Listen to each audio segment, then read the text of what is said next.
not be able to stay home, brother. You will not be able to plug in, turn on, and cop out. You will not be able to lose yourself on Skag and skip out for beer during commercials because the revolution will not be televised. The revolution will not be televised. The revolution will not be brought to you by Xerox in 4 parts without commercial interruptions.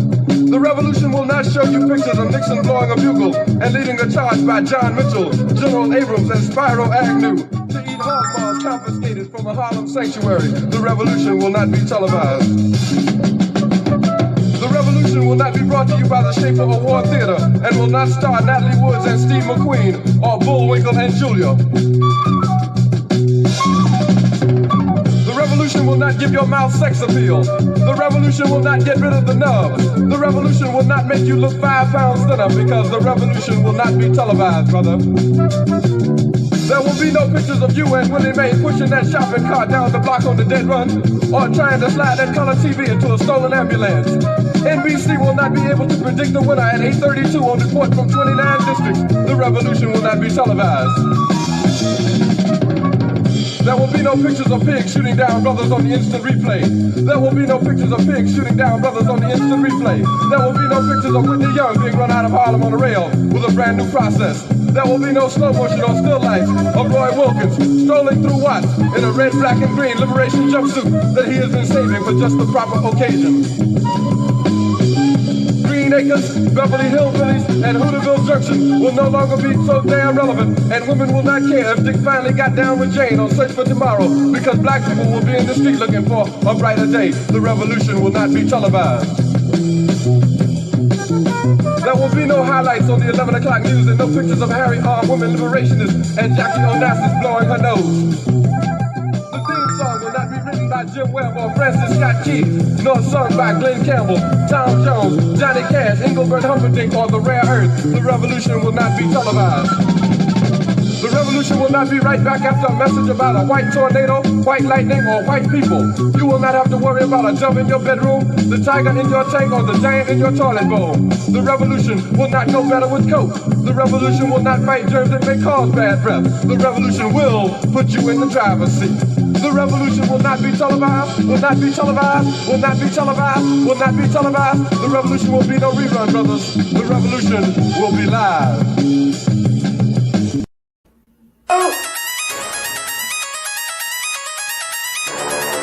I'm talking about shout it going crazy. People going crazy in them motherfuckers. Run that shit back, man. But it means nothing. Nothing. Got a woman on the bed.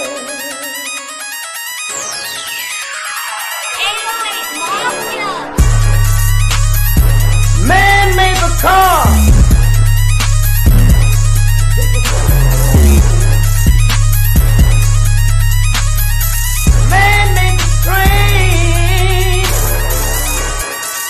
Carry the heavy load. Man made the electrolyte to take us out of the dark.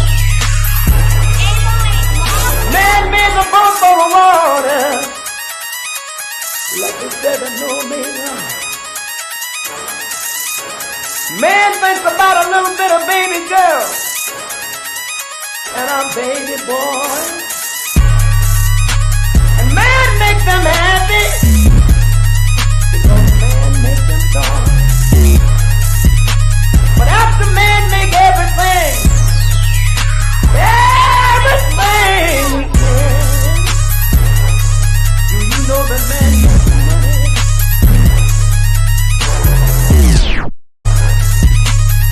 To buy from other men. This is a man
Go ahead, Shabaka.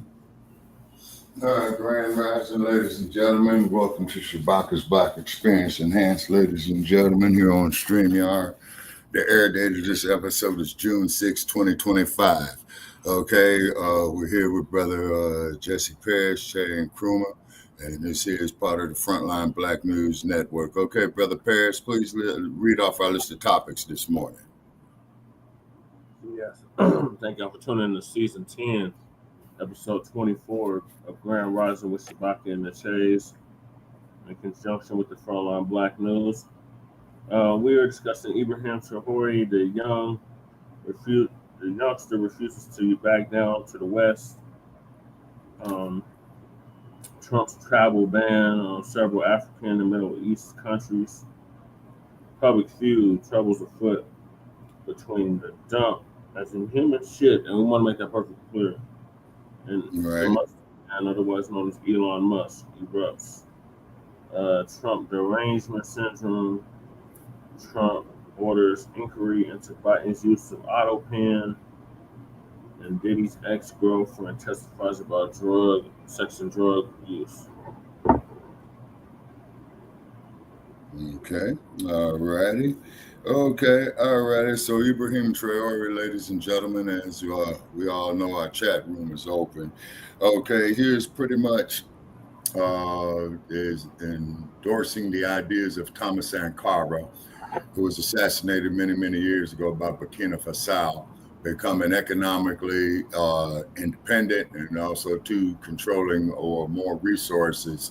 Or controlling more of its resources as far as exportation of gold and what have you. So therefore, it took him a while to do it. So we definitely wish him, well and success too. And correct me if I'm wrong, Brother Trey. Brother Shay. Okay, is that I said you said it right. Go ahead. You said it right the first time. Okay, and also too. Okay, now is this here a good thing? I'm thinking that it is for Africa to get mainly independent of Western powers. In regard to its resources, is because if it wasn't for the continent of commonly referred to as Africa or Kibalon or what have you, Western economies would collapse. Is because you got to understand the long period of colonialism, neocolonialism has kept Western countries pretty much, up on economical strata, from using the resources, the raw resources, from the continent of Africa. And then, of course, they refine them, these Western nations that they do. Then they send back finished products to Africa, charge exuberant prices. Just like how the Chinese are there getting the resources, and so is the U.S., you see. So with these tariffs that Trump is doing, it's causing a chain reaction in the economy. Now, also what is happening is that with these tariffs and these excessive prices, people are starting to leave a lot of these products on the shelf, okay? So as I've advocated all along when he came in office with his tariffs, don't buy it. Just off the concept of supply and demand, they will be forced to bring the prices down to move the inventory. And off of recent information out of the Port of Los Angeles is that they're saying that a lot of their shipments coming into the Port of LA are down by at least 25%, you say. So our chat room is open for the comments, and I believe we also are on YouTube as well too, Brother Che. Yes, we're on YouTube.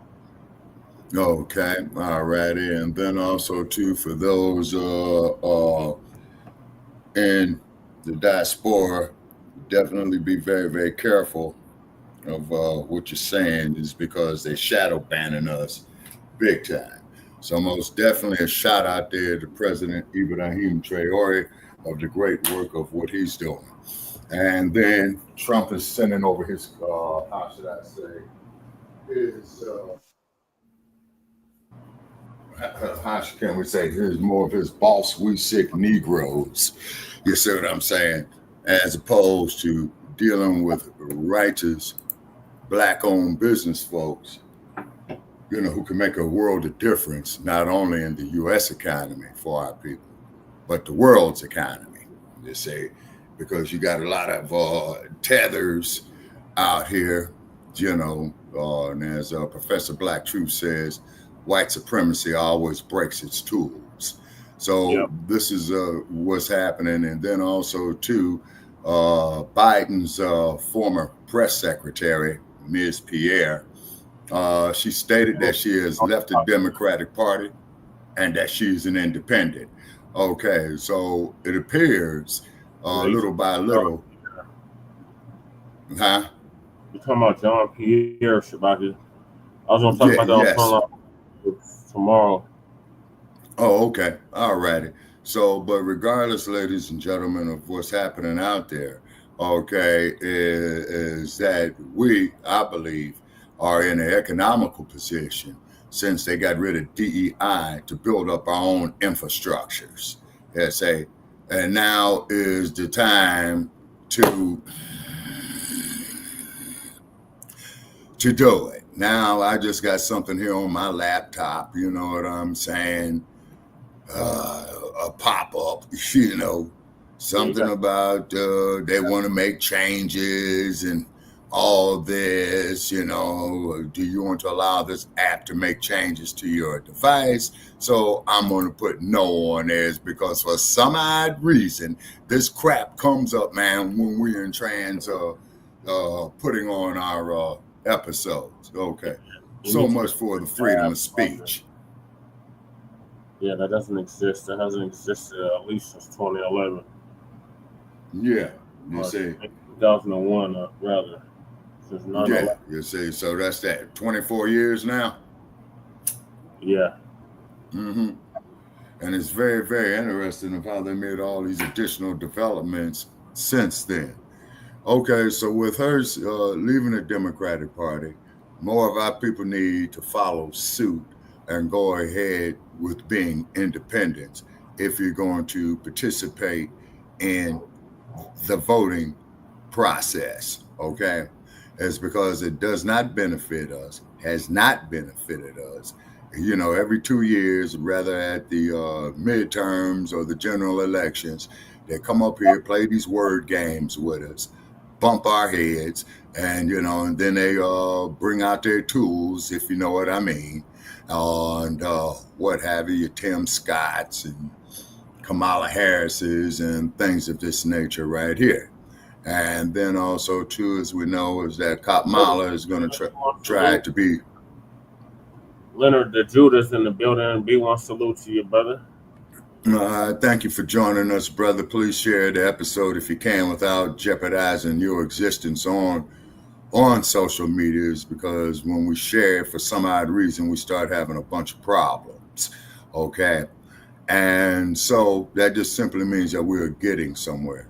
So with Kamala Harris, trying to be the governor of California, if no other significant Democrat, is coming up, because I think Gavin Newsom is either hit by term limits in California, but from what I understand, he won't be running for governor of California in 2026. Yeah, he's termed out, Shabaka. Okay. All righty. As well as he should be. You see what I mean? Once again, he didn't do nothing for us, you see, and wants to keep pushing these alternative agendas. You see what I'm saying? So we appreciate, President Ibrahim Tauore of what he is doing over there in Burkina Faso. So there's been some a long time coming, and he can't be the only one that's doing that. Okay, you're talking about in regard to Tauore. Yeah, exactly. So hopefully, he might can garner some support on the continent. You see what I'm saying? But the problem is once again, is these tethers and Negroes, if you know what I mean. Yeah. Mm-hmm. Problem is Africa itself. Africa can't get on code with its goddamn self. Africa want everybody to come to Africa's rescue, but Africa can't even save itself. But Africa's supposed to be the richest continent on the planet, but they can't do nothing for themselves. Mm-hmm. They're not going for it no more. Like, look, I appreciate what he's doing, but he can't be the only one. And yeah, exactly. Mm-hmm. Exactly. So hopefully, he might start a trend. You see what I mean? Then, of course, with this technology that it's getting more and more dependent on Africa's resources. So it's a definite coalition between. Yeah, we're gonna get on them too. Yeah, we're gonna get on them beefing. Yeah, that's Leonard, and then also an Afrikaner unalived his wife on American soil. Ooh, I didn't know about that one. Okay, so that's a Boer. Okay, we could care less about the Boers, is because they are Dutch. Okay. No, but he's saying the ones that is it one of the people that just got here? Is it one of the 50 or whatever that Trump just allowed in the country? I think it. Okay. Yeah. I will wait for Brother Dayota, to give us some feedback on that. Just got here, Shabaka, just unalived his wife. So. Mm-hmm. So, as they say, what's really going on with this? Okay. All righty. But however, us in the diaspora, if we had some type of cohesiveness, which we really, really do need, is because the more that we're divided. The only way we're going to have cohesiveness, like I said, is if the rest of the diaspora get on goddamn code. It's not up to FBA to enlighten and educate and get them up to speed. It's either you're going to acknowledge the open enemy that's global, the racist white supremacists, and fight against that, or there is no cohesiveness. There's no cohesiveness. Right. We're not going to be having cohesiveness with traitors, turncoats. They from their own goddamn country. They don't want to do nothing to help their own goddamn country, but they want us to go and put on the cape. No, them days are over. Yeah. And then, let's look back in history, what they did, what the Belgians did down there in the Congo with old Leopold.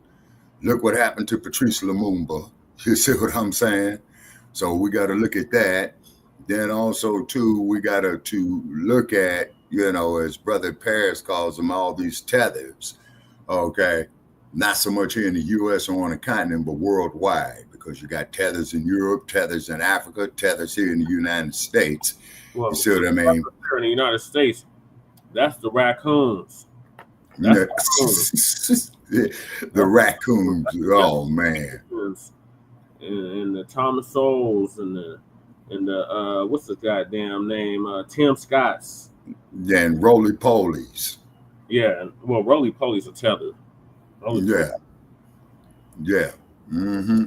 And so tether is a foreigner that's trying to undermine us. Okay, so that's a foreign coon. Yeah.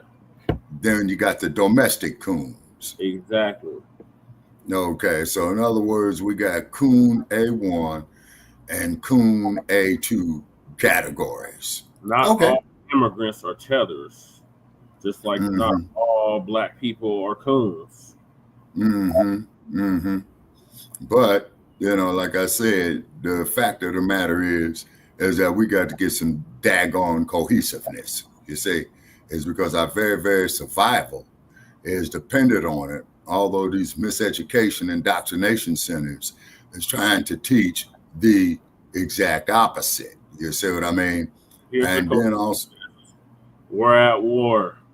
Fight back or get the hell out the way. That's the hope. That's the cohesiveness.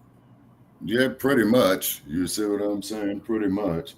And then the sad part about it is that the regression that I've saw in the last 50 years, has been incredible, that we have discussed on previous episodes, that Dr. Cressing, Francis Cress Wilson had pointed out in the early 70s, is that they got this plan for the future, which is now from her writings, is that they will keep these Negroes so brainwashed that they will dismantle their own unity within themselves without realizing of how it's been manipulated. They were doing that back when Nixon was on his way out. Yeah, that was part of the King Alfred plan. Okay, and then of course you saw what happened with Hollywood with these black exploitation films, and it served two purposes. The Monahan report, the King Alfred, and the Turner's Commission. Yeah, and the plan was to keep us divided within, and then offering these Negroes crumbs. You see what I'm saying? Yeah. Thinking, you know, that is progress. Classic example of this is BET. And of course, as we all know, is that Robert Johnson sold BET, I believe, to Paramount, I believe. No, and this is what Universal, Shabaka. Yeah, he sent it to he sold it to Universal. And as we all know, is that the three main studios that started Hollywood was Warner Brothers, Universal, and Paramount. Okay, and those studios had benefited greatly from it. And then a lot of those black actors and actresses, a lot of them wind up going broke. You see what I mean? And you know, and they crashed and burned. You see, look at it. What's the dude's name, man? Billy Porter. You know what I'm saying? And they sold something on mainstream media talking about his private place, and dude is straight up there feminized, you know. But they call this progress. It's like actually, they put the knife 9 inches in your back and they pull it out 3 and talk about that's progress. Yeah, exactly. You see what I'm saying? Yeah, you see. So therefore, the chat room is open for comments, and then also too doing this here on the. We appreciate him because he's a riot. He's a hoop. He's always he always brings something to the conversation. So we appreciate him tapping in with us. I'm gonna go to Ibrahim Tauore, Shabaka. So, you know, as you know, they're trying to do him like they did Thomas Sankora. Right. He's wise enough to see the games that they're playing. So exactly from the continent, it's gonna give us an update. Captain Ibrahim Tauore seizes 47 trucks of weapons worth $100 million disguised as aid. Yeah. Okay. Introducing the African Diaspora News Channel. Forming and educating through the power of media. By exposing it. Join us today. Welcome to Africa Diaspora News Channel. My name is Linians Akutunu making this report. It was reported that 47 trucks carrying weapons disguised as humanitarian aid were seized by Captain Ibrahim Tauore. 47 trucks carrying weapons worth $100 were seized at the borders of Burkina Faso. This raises serious questions. How that these guys use humanitarian aid channels to transport dangerous weapons to West Africa, especially in a time like this where they're battling with security challenges. How were they so confident in transporting 47 trucks fully loaded with weapons into Burkina Faso? How were they so confident? This raises questions, right? Is it that there is someone working in the background in Burkina Faso? Or these guys are backed up with external forces we know and are so confident? How are they so confident that they will pass through the borders without being searched? It was reported that the trucks filled with weapons disguised as humanitarian aid were being transported from a neighboring country. So they felt that they would not be searched. And when asked to present papers, they presented fake documents. And due to the inconsistencies presented in the documents, the Border Patrol officers had to search. And when they opened the trucks, they saw boxes labeled medical aid, only to search further and they saw grenades, night vision, goggles, and the likes. It was a well-coordinated plan. And we are searching for answers. We want to know who sent them. And the Burkina Faso government have launched an investigation to know who sent these guys and who is to receive them in Burkina Faso. I'm sure that if they are to transport that to Burkina Faso, there is someone waiting to receive them. So we want to know who is to receive them in Burkina Faso. Does this mean someone in Burkina Faso, someone among the officials, someone close to Captain Ibrahim Tauore, is supposed to receive them? I know we know that the West have a hand in, in this, but who is to receive these guys in Burkina Faso? What do you think about this story? Comment below and do not forget to share, like, subscribe, and turn on your notification button. My name is Linians Akotunu. Okay, Shabaka, what are your thoughts on them busting them trying to bring in the weapons? And okay, well, he has escaped over 20 foreign attempts on that his life. He has escaped over 20 foreign attempts on his life. That's impressive to me. That's why I fucks with him. Okay, you'll get no argument from me on that there, Mr. Deyoto. You know what I'm saying? So if he escaped 20 attempts on his life, then that means is that his intel network is semi-intact. You know what I mean? And what have you. So, of course, the president should be keeping a low profile. He is hated by the West. Okay, now they had that old bald-headed genie, what's his name, Langley, up there talking about that he's going to try to saying that Traore shouldn't be doing this. And, and for some he said Africa was there to bring peace to the youth. Nigga, please. Yeah, exactly. And then to quote Professor Black Truth, white supremacy always got his disposable tools that they put up there. You see what I'm saying? Okay, now, I appreciate the man becoming a 4-star general, so he's highly educated, and we do know the word is educated, okay? But the question is, which is quite obvious, is he miseducated? You see what I mean? Well, from the interview that we played on Shabaka's Black Experience Enhanced on Tuesday, I would say yes, he's definitely a Sambo raccoon, and he's doing the bidding of his master, which is the United States government and the military. Right. And so, but the cold part about it is that knowledge that they have, why doesn't he not bring it to the Black community, okay, to get us to be economically self-sufficient? So what it is, people, okay, I might not get there with you, okay, but the generations after me, man, you guys have got your hands full, they'll say. And then these tethers and what have you, they're extremely dangerous, and we got to let it be known that they don't speak for us, you see. Right. It's because of Shabaka, FBA, we let it be known that these raccoons like Jesse Lee Peterson and Tim Scott and the like do not speak for us. The problem is the diaspora don't be known that they tethers don't speak for them. Yeah, let's say it's because these colonialists and neo-colonialists are both sides of the same coin with the same level of destruction, if not more. You see, it's because just like how,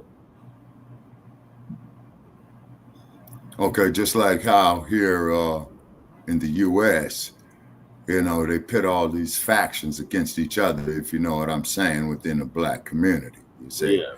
But as soon as somebody comes along talking about some cohesiveness and accountability being raised, then all of a sudden you're a Black racist, and there's no such thing as a Black racist. They're held accountable for nothing. In their eyes, they've done nothing. Yeah, exactly. Wrong. This is exactly. You're white, hell-ass God, and they're just doing his will.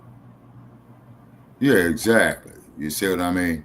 And then when you do try to have reasonable conversations with OTBs on this, and mark my word, okay, it's because you've experienced it, brother. I've experienced it on a regular basis. Then when you do try to have some type of conversation with them talking about the brutalization of the transatlantic slave trade, they want to talk to you about European groups, and I don't understand that there's like comparing apples to oranges. Then they say, well, we're all the same. And I always invite them to come sit out here in this sun. It's because apples and oranges is both fruit. That's like comparing apples to what? Fucking a vegetable, lettuce or something. Something completely different. Yeah, and this is why of all the experimentation that they did within the Black community on a worldwide basis. You see, Yeah. case in point, Henrietta Lacks. Case in point, the Tuskegee experiment. Mm-hmm. Case in point, the harvesting of Black organs. You see what I mean? And what have you. Apples to grapefruit. Yeah, exactly, Leonard.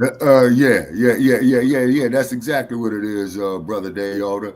That's exactly what it is. Comparing apples to grapefruit.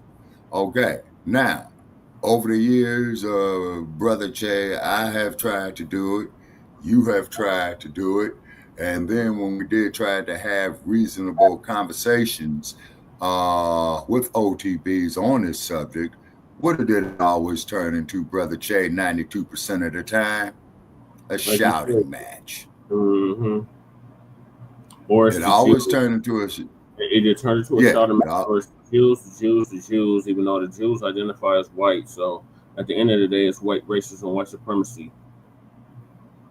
Okay, and I believe Brother Malcolm had spoke about that, in the early 1960s, and then of course we do appreciate Brother Malcolm. Going to the continent at that time, you see.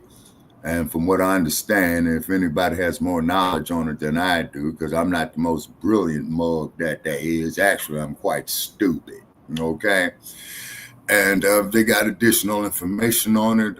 By all means, please drop knowledge. And any, okay, GMO. Leonard says. GMO. Yeah. Actually in nature. Exactly. He is absolutely correct about that. And this is why when these GMOs are ingested, why do you think they cause all these other complications within the human body and also as the human mind as well too? I always wonder why I never liked grapefruit. That explains it. I hate fucking grapefruit. I never was a fan of that shit. Yeah, but also too, people, what you could do when you get your fruits, particularly your watermelons, okay, slice it down the middle. If it does not have a seed in it, it's garbage. It's a GMO. If it does not have a seed in it, it's garbage. Now, the way, and all I'm glad I'm not alone because I've never been a fan of that shit. I never liked grapefruit juice. I never liked grapefruit. I just never liked it. Yeah. And then, and the main key is because I was in a grocery store in Los Angeles a couple of years ago. A watermelon was purchased and it was split down the middle and all the seeds in it were white.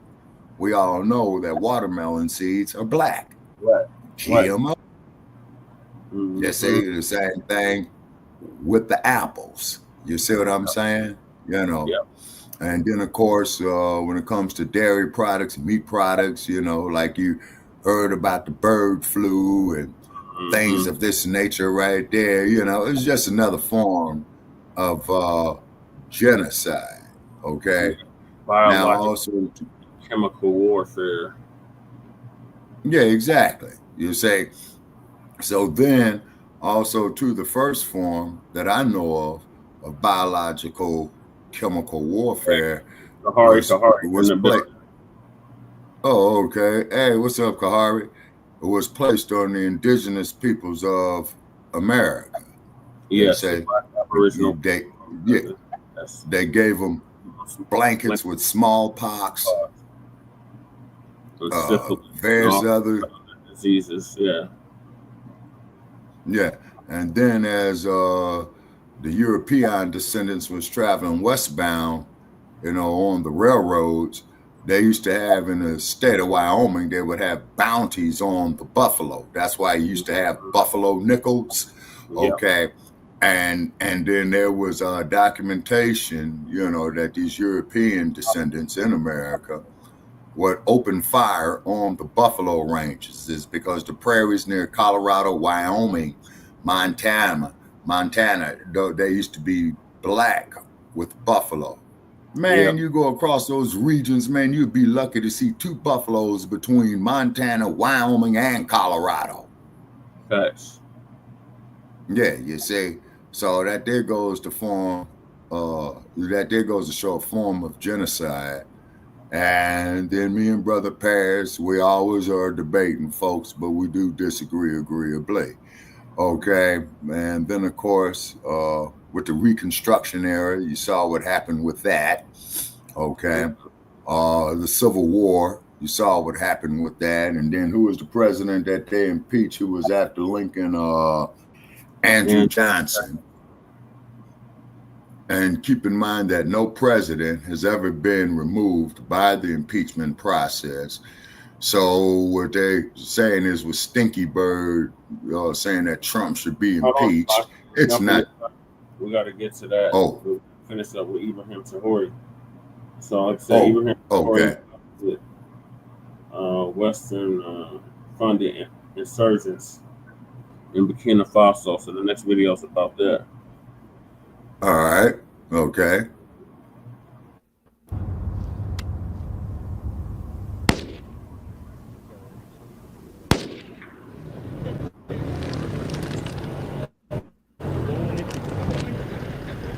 Hundreds of insurgents, many backed by foreign interests, have just been eliminated in Burkina Faso's deadliest counterattack yet. But this isn't just about insurgents hiding in the bush.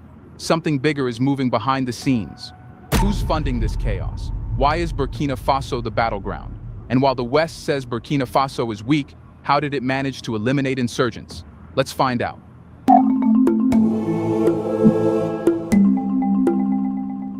When you hear Burkina Faso, what comes to mind? Probably not insurgent cells, satellite phones, and foreign manufactured rifles. And yet, over the past few years, this quiet West African nation has become one of the most strategically saturated conflict zones on the planet. Not because of what it has, but because of what it represents: resistance. It's not oil that drew the vultures here. It's something more threatening to powerful global actors, a government that refuses to kneel. Since 2015, Burkina Faso has been swarmed by armed groups claiming allegiance to insurgent groups. These aren't scattered warlords playing tribal politics. These are well-connected transnational militias moving with military precision. They cross borders effortlessly. They communicate using encrypted Western apps. They show up with weapons too advanced for desert raiders and too organized to be freelance bandits. So, how did this happen? The answer lies in the vacuum left behind by foreign interference, and ironically, in the footprints of the very countries claiming to fight insurgency. After years of so-called peacekeeping efforts by international coalitions, particularly the French-led Operation Barkhane, militant violence in the region didn't shrink. It exploded. The more counterinsurgency missions were launched, the more insurgent strongholds seemed to pop up. And where were these insurgents coming from? From Mali, from Niger, from the very conflict corridors where foreign forces had once dropped humanitarian aid with one hand and drone strikes with the other. When those same forces began to be expelled, when Mali, then Burkina Faso, started kicking out Western militaries and diplomats, a strange pattern followed. The violence didn't just increase randomly. It became more surgical, more vicious, and, most notably, more focused on undermining new leadership. In Burkina Faso's case, that meant attacking the legitimacy of Captain Ibrahim Tauore's government. Coincidence or consequence? Consequence. Here's a reminder to please like and share the video and subscribe to our channel to watch more videos on Black culture, history, civilization, and identity. Let's continue now. Let's be clear. Insurgency in the Sahel has always been a dangerous reality. But what's unfolding now is something else, something deeper. These aren't ragtag insurgents chasing ideology. Many are tools of destabilization, knowingly or unknowingly used to pressure governments that reject external control. Think about it. Who benefits from chaos in a country like Burkina Faso? Not the farmers, not the villagers, not the children walking 20 kilometers to school, but foreign mining companies who want cheap gold, arms dealers looking for markets, and governments that fear a rising Africa that stops begging for aid. And make no mistake, Burkina Faso is rich, not in the flashy oil reserve sense, but in strategic gold mines, in untapped energy, in agricultural capacity, and, perhaps most dangerously to the West, in a growing appetite for sovereignty. That's the real threat. What better way to stunt that momentum than by flooding the nation with conflict?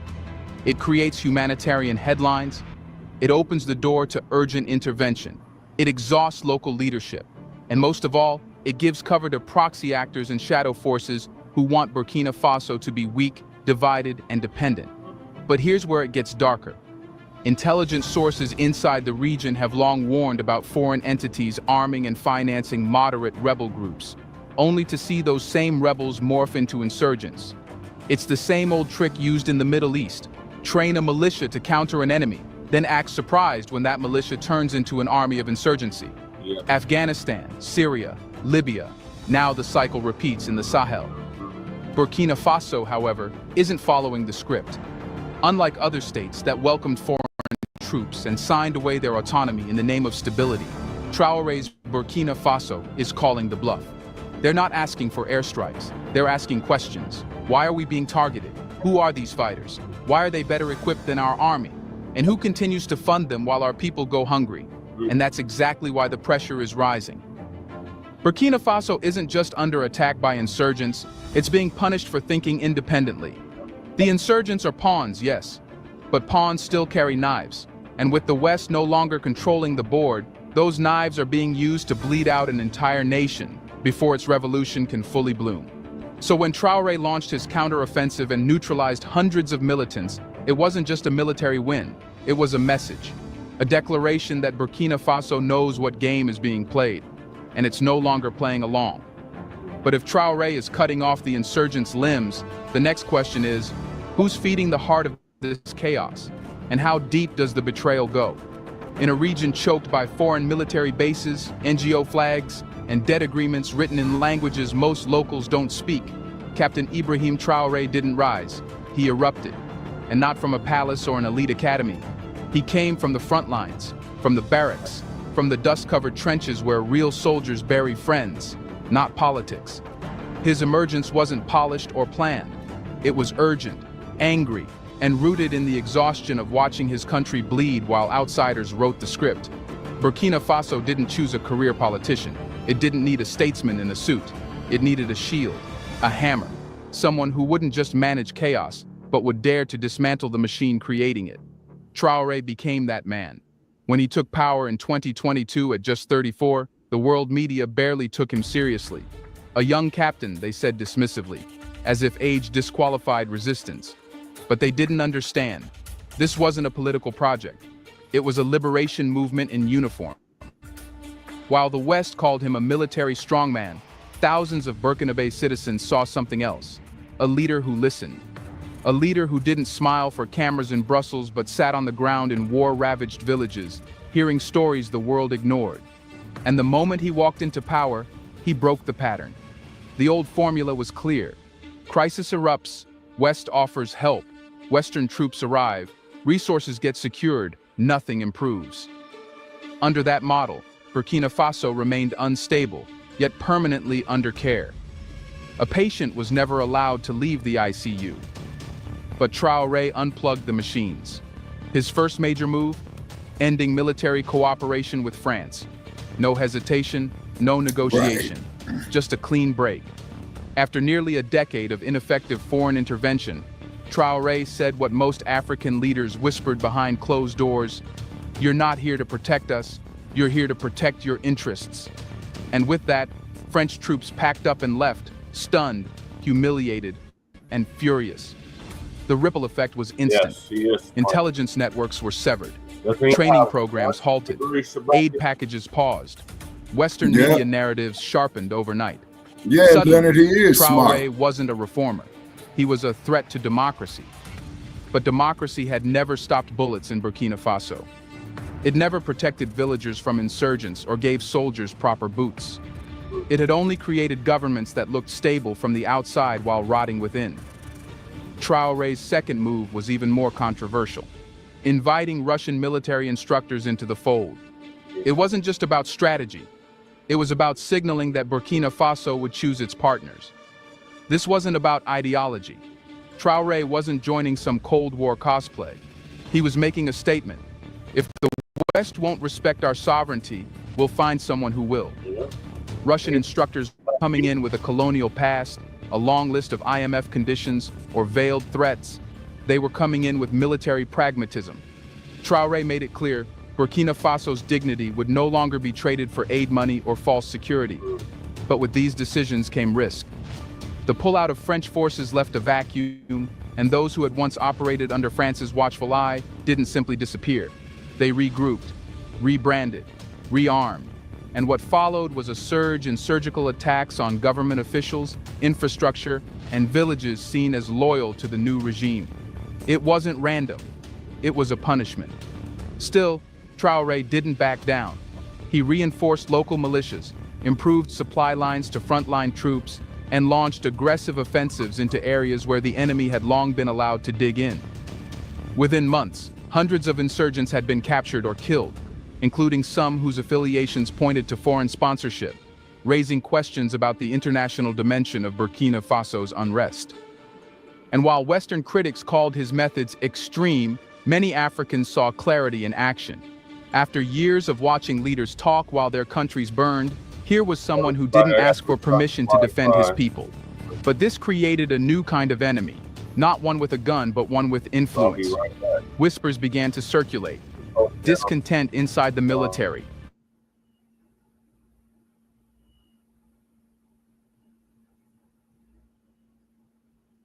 Okay, we went silent. Okay, alrighty, Leonard, okay, what do you say about this? Is because the video went silent. And I don't know if got to reconnect to the system there back in our Denver office. Okay, but the fact of the matter is that Traoré is talking about being economically independent and non-dependent on outside forces. Okay, so they have a problem with that, is because they're seeing that their stronghold from the West could be deteriorating. So this is why, they're sending, your Langleys over there and what have you, trying to undermine of what he's trying to do. Okay, and just like how in Namibia, is that the head of state there had placed a travel ban on people from the U.S., okay? And then, we looked upon, well, as our people on a collective basis, well, this is discrimination, can we just all get along? And each time that our people here in the U.S. have came up with that, the nightstick glides gracefully up upside our heads even more, you see? Okay, so hopefully Brother Paris could get back in here with us, is because the next thing on our itinerary is a travel ban by Trump, to various nations. And why does Trump want these travel bans? And I'm willing to bet dollars to donuts is that he is targeting people of African descent mainly from going to the motherland, as it used to be referred to in the 1960s, you see. So we're going to pull up here Trump's travel ban. I'm going to read this off a little bit. Okay. And you might could hear. Okay, you back, Brother Paris? Yes. Okay, yeah, because you faded out. Okay, so what we was doing was I faded out because the hotspot overheated. Shabaka, that's what I was trying to tell you before it went out. Oh, okay, how convenient. I wonder how that happened. You know what I'm saying? I wonder how that happened, And so Ibrahim Tauore, we wish the brother well. And he's busting these Western-funded insurgents in the... There's more of it to play. Okay. Halfway through the video. I'm just going. Oh, okay. Yeah, I'm looking at the timeline. Yeah, we got about 12 more minutes left. Okay, so let's see what's happening. Defectors began coordinating with known insurgent factions, some of whom had recently lost key territory and resources to the National Army. These weren't ideological radicals. They were strategic traitors, blending in with loyalty while secretly scheming to bring down the leadership they once saluted. The most disturbing part? Their goals were not merely political power or revenge, but realignment, not with Russia, not with the Burkinabe people. But back to the old order, back to the same foreign handlers Traoré had kicked out. It wasn't just a coup attempt. It was a counter-revolution. The operation was scheduled to unfold in stages. First, isolate Traoré politically. Rumors were seeded across WhatsApp groups and private forums, painting him as paranoid, corrupt, even mentally unstable. Next, destabilize frontline morale by spreading disinformation about desertions, imaginary defeats, and alleged Russian interference. Then, trigger simultaneous unrest in the capital, divert attention from the military, flood the streets with fear. Finally, the knife in the back. A faction inside the armed forces would stage an internal mutiny, seize the presidential residence, and immediately call for international stabilization. The goal: return Burkina Faso to a democratic order with a Western-approved transitional council. But the plan failed, and not because it was sloppy. It failed because Traoré knew it was coming. According to multiple security sources, intercepted communications between some soldiers and known insurgent commanders set off quiet alarms weeks before the coup was launched. The language wasn't vague. Names were mentioned, coordinates discussed, and in a few messages, foreign consular codes appeared, the kind only used in encrypted exchanges with state-level actors. Rather than respond with dramatic arrests or public purges, Traoré let the plot develop, just enough to identify everyone involved. Then, in one decisive sweep, the network was neutralized. Arrests were made. Hidden stashes of arms and foreign cash were discovered in urban safe houses. And by the time the news broke, the coup had already been crushed in silence. But the fallout didn't end with handcuffs. What the investigation revealed shook even hardened loyalists. The plotters weren't just working with insurgents. They were working with foreign intermediaries connected to intelligence operations in neighboring countries. These actors had been keeping a close eye on Burkina Faso's internal changes, and now, with traditional influence lost, they were seeking a way back in. By force, if necessary. This moment was a turning point for the Traoré government. The realization was clear. Not every enemy wears a turban or chants insurgent slogans. Some wear national uniforms. Some speak fluent French. Some hold diplomatic passports. In the aftermath, Traoré tightened command structures and launched an internal audit of the military's chain of loyalty. Units were restructured. High-ranking officials with unexplained assets were dismissed quietly. A new layer of community-based intelligence was deployed. Trusted civilians embedded within villages to report suspicious military behavior. It was the birth of a people-powered security model that no foreign blueprint could replicate. But the scars remained. The coup attempt, though failed, left behind a sobering lesson. Sovereignty doesn't collapse through invasions. It collapses through infiltration. And for Burkina Faso, that meant a permanent war on two fronts.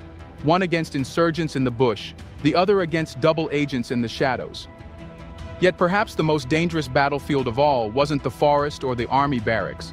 It was the delicate space between survival and suspicion, especially when ethnic tensions are weaponized and civilians begin to look like combatants. And that's exactly where the next front would emerge, in the villages, among the people, where distinguishing friend from foe became nearly impossible. So what happens when war reaches your doorstep, and you're asked to choose a side with a gun to your head? In every war, there comes a point where the front lines blur. And in Burkina Faso, that blur begins in the villages. After foiling a military coup tied to insurgents and foreign handlers, Captain Ibrahim Traoré's government found itself in a new kind of battlefield, one not marked by territory, but by identity. And nowhere was that battlefield more volatile than in the Fulani communities scattered across the country's north and east. The Fulani, also known as the Pool, are a nomadic ethnic group that stretches across West Africa, from Senegal to Nigeria. In Burkina Faso, they number in the millions.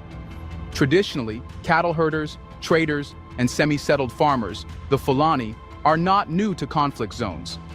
But in recent years, they've become the most misunderstood and most dangerously stereotyped group in the counterinsurgent war. Here's why. A growing number of insurgent cells operating in Burkina Faso recruit heavily from Fulani populations. The reasons are complex: poverty, marginalization, lack of education, and the erosion of traditional livelihoods due to climate change and land disputes have made many young Fulani men vulnerable to radical narratives. Jihadist leaders, often also Fulani, exploit these fractures, offering money, protection, and a warped sense of purpose in return for loyalty. But instead of separating the insurgent recruiters from the innocent majority, some within the Burkinabe security apparatus have fallen into a devastating logic. Fulani are insurgent. This is where the war takes its ugliest turn. On one hand, it's undeniable that some Fulani have joined insurgent groups. There have been cases where entire villages were complicit, offering food, shelter, and information to insurgents in exchange for protection. In these areas, the line between civilian and combatant has genuinely blurred. And when soldiers lose comrades to IEDs planted on dirt roads outside these same communities, the thirst for vengeance grows harder to contain. But on the other hand, the vast majority of Fulani are innocent, trapped between insurgent coercion and military suspicion. And each mistaken raid, each mass burial, only strengthens the insurgents' recruitment narrative. It becomes easy for insurgent preachers to say, "Look how they treat your people. Look what your country has become. We are your only protection." This isn't just tragic, it's strategic. The weaponization of ethnicity isn't a side effect of war, it's a tool. And many believe it's a deliberate one, designed to fracture national unity and make true independence impossible. After all, a divided Burkina Faso is far easier to manipulate than a united one. The more Fulani are alienated, the more recruits insurgent groups obtain, and the longer the conflict drags on. Perfect conditions for outside forces to reinsert themselves under the guise of peacekeeping or mediation. And yet something remarkable is happening. In defiance of this pattern, local leaders from Fulani communities have begun speaking out, not against the military, but against the insurgents exploiting their name. Elders are holding peace dialogues, organizing defense groups loyal to the state, and even assisting in the identification of foreign-trained operatives embedded among them. Some Fulani fighters who once joined insurgent groups have returned to the government. So my question is Ibrahim Tauore a Fulani? Let's pull it up. Okay, let's see here. All right, and then of course we got to consider the source of where we're getting this information, if you know what I mean. You hear me typing, Brother Trey? Yes, we hear everything, Shabaka. The Bluetooth. Oh, man. Okay, let's see under here. reintegration programs.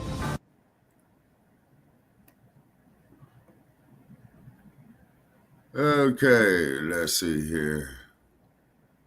Okay, once again, it's not. Okay, video of is Ibrahim Tauore a Fulani. Okay, so now they got, some videos up here that they want you to see, YouTube and this crap. So therefore, that there is how they could, advertise on it. Okay, hold on. All right, now they got something here on Traore's biography.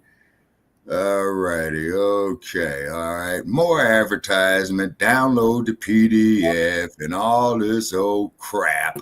View a short ad if you want to see. You see here, people. You see how they doing this? You see how they doing this? Now they want you to sit up here as opposed to answering a direct fucking question. They're coming up to you with this damn advertisement. Man. Okay, wait a minute. All righty, hold on. Okay, we're gonna try to do something else. Yeah. Okay. All right, here we go. We got more information, more goddamn advertisement. Use cookies, man. Fuck y'all. Nuh-uh, I ain't doing it. They ain't gonna clog me up with a bunch of spam shit. Okay, all righty. All right. Quick info. Okay, wait a minute. Okay. All right, quick info on Ibrahim Tauore. Full name, Ibrahim Tauore. Date of birth, March 14th, 1988. Damn, Jesse, he's younger than you. Yes, Shabaki's 1 year younger than me. If he was born in 88. Yeah, okay. Place of birth, Kara Banduke, Department of Mahoun Province, Burkina Faso, age 37 as of 2025. His ethnicity is Mosai. I wonder if they mean Maasai. Okay, his religion is Islam. His occupation, military officer, interim president of Burkina Faso, and he has an estimated net worth of $10 million, which is chump change compared on the, of how these Putins and stinky birds of how much they got, Okay, so they say his early life was rooted in the traditions of the Maasai people. He pursued his primary education locally before advancing to secondary studies at, if I'm saying it correctly, this looks French, Lycée Mixte de Ville and Bodu Dio Lasu, Burkina Faso, second largest city. In 006, he got his baccalaureate in a Series D and subsequently enrolled at the University of Ouagadougou, now the University Joseph in Kaizerbo, where he studied geology. Geology. So that's the study of gold. That's the study of rocks. That's the study of volcanoes. I can know. Geography or geology? Geology. Yes.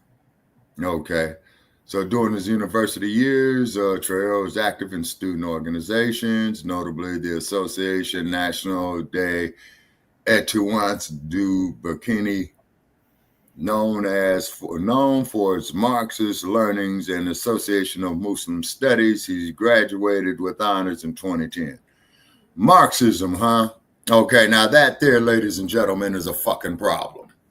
It's because in our research, didn't we come across the fact that Karl Marx stated that black people did not have the intellectual capacity to understand Marxism? Yes, it is. Okay, all right, so now you got an outside influence right there, as opposed to traditional in-house teachings. You say, and he graduated with honors in 2010, so he graduated 15 years ago, so he was in his early 20s. Okay, all righty, and then on his career here, his military journey commenced in 2010 when he joined the Burkina Faso Army, trained at the Georges Namoano Military Academy in Po, graduating as vice major of his class. His career progression is marked by rapid advancements. He was promoted to a second lieutenant 2012, advanced to lieutenant 2 years later, and 6 years later achieved the rank of captain. He actively participated in anti-terrorism operations, including missions in Djibo under Lieutenant Colonel Paul-Henri Sandaogo Damimba in 2017, and he participated in another operation, Ota Poanu, in 2019, okay? And rise to power, September 30th, 2022. He led a coup that ousted interim President Paul-Henri Sandaogo. He's the president going all the way back to what? When it was open vote. Okay. And then there's some various other information about him. Okay.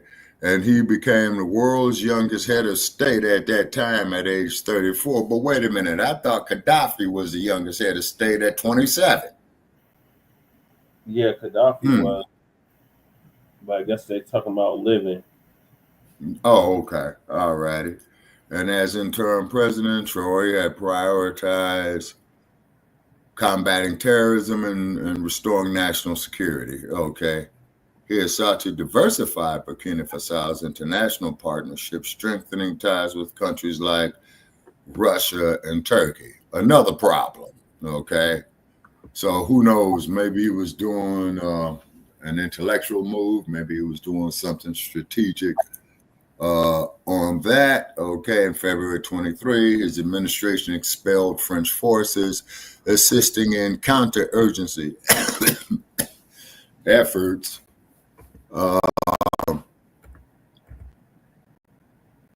Okay, and citing ongoing security challenges, this move allows him to remain in power until at least 2029 with the possibility of elections if conditions improve. Okay, his personal life remained largely private, which I don't blame him.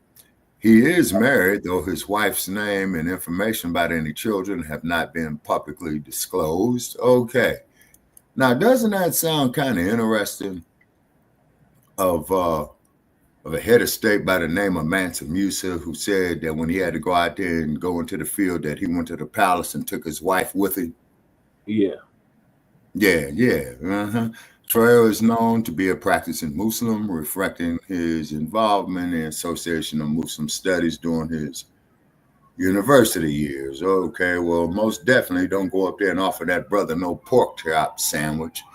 And then I remember when we were looking at one of these dumbass Negro jigaboo shows where a Negro goes up to a Muslim brother telling him he wants a pork chop sandwich.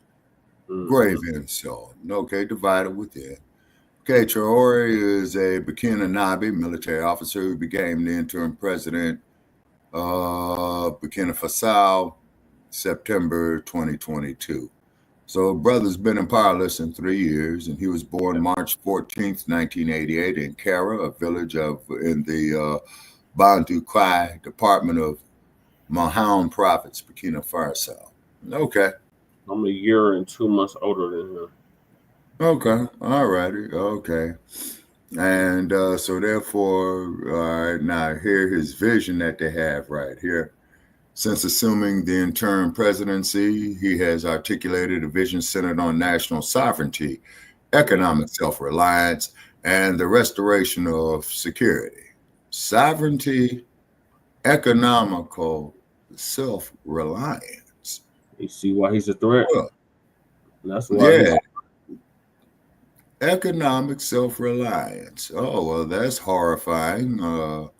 To the Western world, and the restoration of security, drawing into there. And as we had thought, and this confirms it, is that he drew his inspiration from Thomas Sankara. Of course. Yeah. Okay. And then under his leadership, he reoriented its foreign policy, notably by expelling the French. We need to do a show on Thomas Sankara, Shabaka. Yeah. Okay. Please schedule one for the future. This strategic pivot reflects Traore's commitment to diversifying international partnerships and asserting greater autonomy in addressing the nation's security challenges. Okay, the conclusion, Traore's ascent from a military officer to the president epitomizes a transformative period in the nation's history. Okay, and as you know, most presidents in the United States have had military backgrounds, from the slave trader George, the slave trader George Washington, the slave trader Andrew Jackson. Andrew Jackson. Let me see. George W. Bush, JFK, Eisenhower. Okay. And so it would be too much like right to sit here and have the powers that be here to discuss with this man. Okay. But what they want is him to be on puppet strings, and it doesn't look like Mr. Traore is going for it. Okay. So there's an old saying, people. I think he realizes, black family, that the job was dangerous when he took it. Yeah. So let me finish the video. Shabaka's about 6 minutes left. Okay. Offering critical intelligence in exchange for amnesty. This is what the international media often ignores. Burkina Faso isn't descending into ethnic war. It's clawing its way out of one, trying to build a new model of unity under fire. It's a balancing act few countries can survive, let alone win. But Traore's administration seems committed to a future where being Fulani doesn't mean being feared. Still, this will require more than statements. It will require trust. And trust can only grow in the absence of betrayal. But what happens when betrayal isn't just ethnic or political, but hidden inside global narratives and power structures that claim to protect, yet constantly destabilize? That's where we go next. The deeper you dig into the crisis in Burkina Faso, the clearer the pattern becomes. This isn't just a war against insurgents. It's a war against a nation trying to stand on its own feet. When Captain Ibrahim Tauore's forces moved decisively through Fulani-majority areas, they were accused of targeting civilians.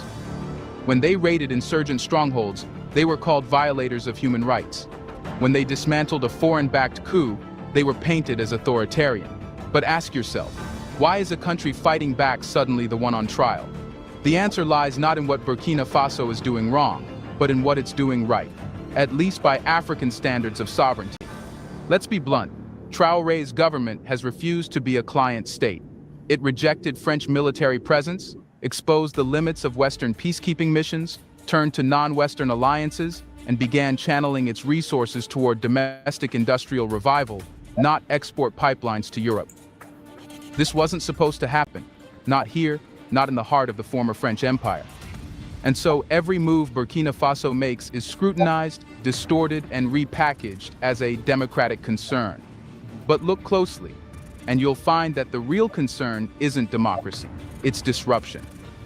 Traore's refusal to play by the colonial rulebook threatens not just French influence, but the carefully maintained illusion that African nations can't govern themselves without foreign guidance. This is why, in the global media narrative, fighting insurgency becomes secondary to restoring democracy, a convenient phrase that has justified coups, sanctions, invasions, and occupations from Iraq to Haiti. And Burkina Faso may be next on that list. But unlike those nations, Traoré and his allies are preemptively rewriting the playbook. They've joined forces with Mali and Niger in the alliance of Sahel states AES, a bold trilateral defense pact that rejects neo-colonial meddling and prioritizes regional autonomy. Together, they're building intelligence networks, sharing border security resources, and uniting on policies that prioritize local governance over foreign dictate. It's not just an alliance, it's an African firewall against recolonization, and it's working, slowly but surely.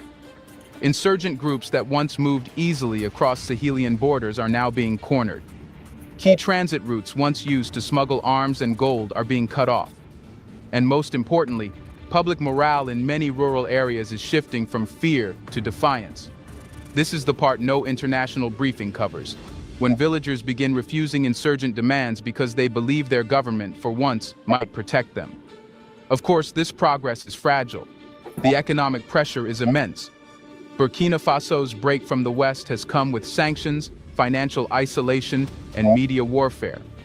Every decision Traoré makes is followed by warnings from global think tanks and sharp-tongued opinion columns in European newspapers.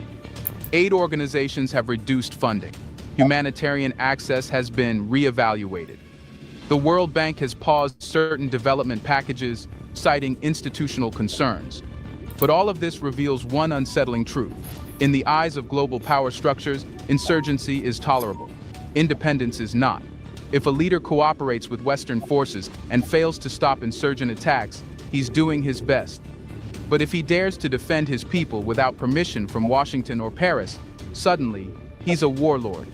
Burkina Faso's situation proves that the fight against insurgency is being used as a smokescreen, a flexible excuse that either grants you favor or earns you punishment depending on who your allies are. That's why Traoré's government is treated more harshly for killing insurgents than others are for hosting them unknowingly. Because this isn't about morality, it's about control. Yet despite the odds, Burkina Faso is not folding. Instead of foreign dependency, it's investing in local military production. Instead of IMF loans, it's partnering with new global players offering deals without strings. And instead of appeasing critics, it's building a new political culture where the army, civilians, and traditional leaders co-govern in survival mode. It's messy, it's raw, and it's entirely African. And maybe that's what scares the world the most, that a small, landlocked nation defying all expectations could teach others to do the same. Because if Burkina Faso can fight insurgents, resist coups, navigate ethnic tensions, survive sanctions, and still chart its path, then what excuse do other nations have? This is more than a regional crisis. It's a political revolution hiding in plain sight. And now, the world must decide, will it support African independence or continue to attack it under the banner of fighting insurgency? Do you think Traore will be able to fight insurgency alone? Should Africans step up? Let us know in the comment section, what can you do to save your country? Do you want to watch more videos like this one? If so, subscribe to our channel and press the bell like icon and subscribe next to it. to Front We Line have decided Blacc to bring News. videos on something Like and nobody talks subscribe about. to Front Line The Black Blacc culture, News. civilization, Like and subscribe to history, Front Line and evidence about Blacc how News. glorious blacks have been. Thanks for watching, and until the next video, stay tuned. Okay, brother Che. Brother Che.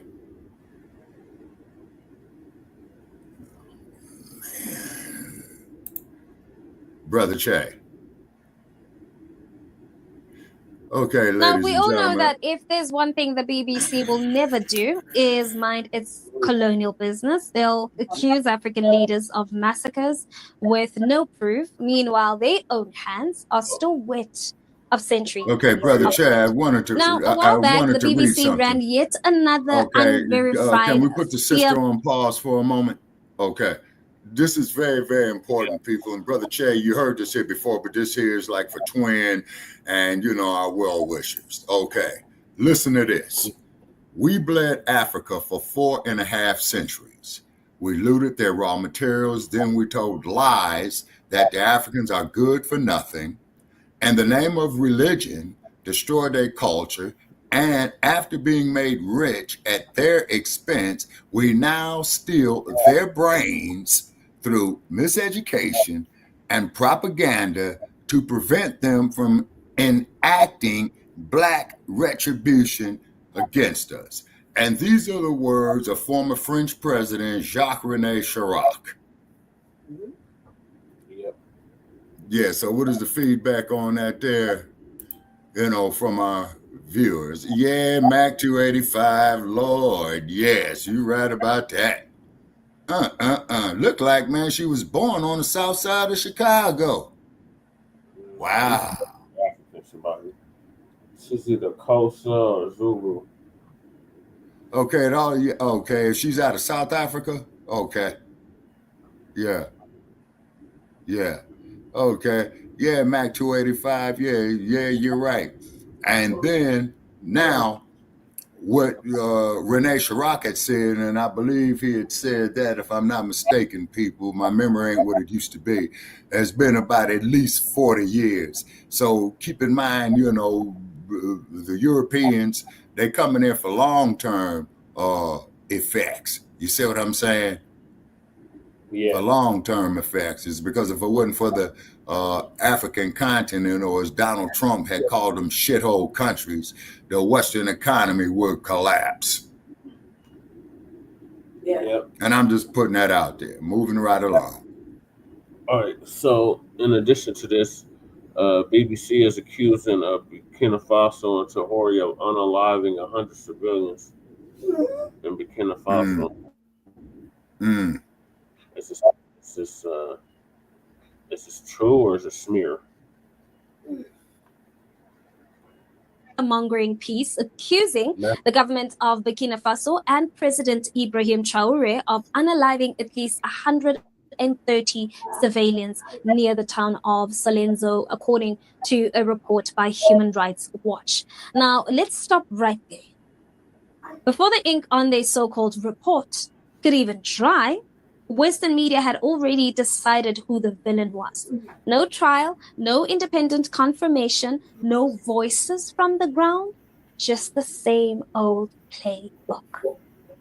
Let's watch. So it looks like the BBC is continuing the time-honored European tradition of smearing independent African leaders to justify regime change. Here they're citing a report from Human Rights Watch accusing Ibrahim Tauore in Burkina Faso of unaliving over 100 civilians. But I've learned that when it comes to Human Rights Watch, you have to read beyond the headlines, because they are very tricky in the way that they lie about global events. And if you read the fine print here, you'll see that Traore's forces were actually fighting against Islamist extremists aligned with Al-Qaeda. And after this attack was launched, the Islamist extremists responded by unaliving a bunch of civilians. And look at how Human Rights Watch frames this. They say that the Islamists were assisting the government. No, they were fighting the government. They were actively unaliving each other. And then when the government forced out the Islamists, they retaliated by unaliving a bunch of civilians. And then when BBC put that into a headline, they removed all of the context and made it sound like only the government was unaliving civilians. It's some of the most disgusting and reprehensible journalistic trickery I've ever seen, but this is par for the course for Human Rights Watch. When I read beyond their headlines, I am always amazed at how misleading the headlines actually are. The reality is that 40% of Burkina Faso is controlled by extremists, and Ibrahim Tauore is leading the struggle against them. And you know what this is, right? It's not journalism, but it's war by another name, which is narrative warfare.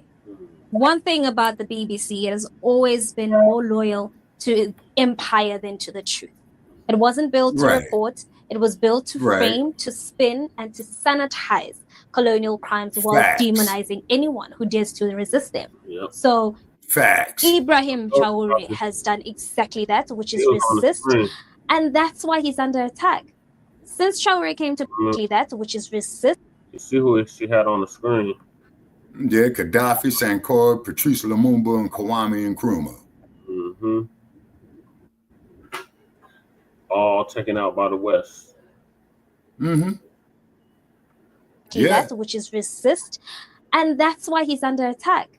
Since Tauore came to power, he's made it clear that Burkina Faso belongs to its people and not to foreign mining companies and not to NGOs doing spying in plain sight, and definitely not to Western governments who only remember human rights when Africa starts saying no. Now, let me be clear. I'm not here to deny that atrocities happen. War is ugly and no side of it is perfect. But what I'm saying is this. We no longer trust the West to define justice for us. Because where was the BBC when France was draining Burkina Faso's economy? Right. And where was the Human Rights Watch when NATO turned Libya into rubble, killing thousands and leaving open slave markets in its wake? I mean, where was the reports on the US drone strikes killing children in Somalia and the Sahel? You see, silence is selective, but so is outrage. Because what's really happening is this. Africa is waking up. The West is losing its grip from Mali to Nigeria and now in Burkina Faso. Young African leaders are saying enough is enough, and that terrifies them. So they respond the only way they know how, with lies, with fear, with deep stabilization tactics. I mean, they did it to Lumumba. They did it to Sankara. They did it to Gaddafi. And now they're starting their campaign against Ibrahim Tauore. But let me say this as clearly as I can. We see you, and we're not buying it. I do, however, have to say that the media in Burkina Faso must also rise, not just react, but proactively expose Western hypocrisy. They should document their atrocities. They should circulate it. They should let the world see what they've hidden. And yes, if Russia, China, or anyone else wants to help amplify that truth, so be it. I'm so for it, because this is not about taking sides between global powers, but it's about owning our story and protecting our leaders when they are building and not bombing. To the people of Burkina Faso, stay alert, stay united, and don't let foreign lies divide you. To President Traore, the world is watching, sir, but so are your people. So stay firm, and we are behind you. And to the Western media, you had your centuries to tell stories, and you told them wrong. We'll take it from here. How about that? Let's continue the conversation in the comment section, and while you edit, then they took your name, your land. Yeah, so what the hell was he? Just like Sky News. Yeah. So, with that there being said, folks, looks like the generations after me got their work cut out for them. You know? Yeah. So I don't know if y'all seen, but Macron, the president of France, do a slapping match with his wife on a plane. A slapping match? Yeah. What? Yeah, she slapped the shit out of him on the plane. And who knows? He was probably looking at some of them foxes from the Côte d'Ivoire. Yeah. Anyway, she slapped the shit out of him, and now Ibrahim Tauore destroys him for the insult. The speech amid wife slap as Africa kicks out France. Okay. Now, it'll be very, very interesting. And also, I'm going to put that out there, Brother Che. Okay, what we need to do is a show called Foreign and Domestic Yassa Bosses. Yeah. Say, when will this Yassa Boss syndrome end? When it starts being incentivized, Shabaka. Keep asking that same question, keep getting the same answer. When it stops being incentivized, when it stops being rewarded for being turncoats and traitors to their people. Mm-hmm.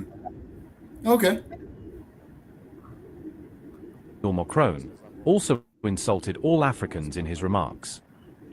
That's how this gentleman sees Africa and Africans.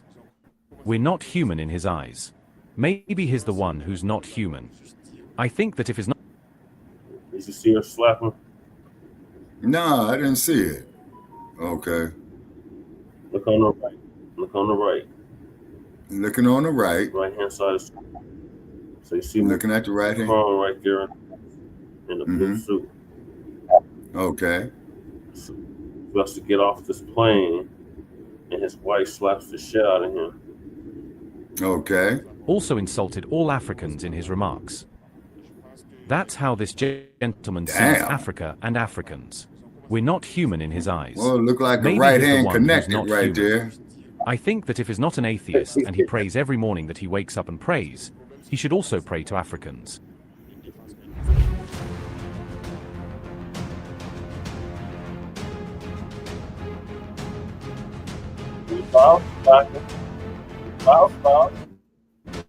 Huh? Oh, yeah. Okay, Traore ripped Macron apart over comment on Africans. I'm the boss, man. I ain't nobody's boss. Come on, Mac 285. I ain't the boss.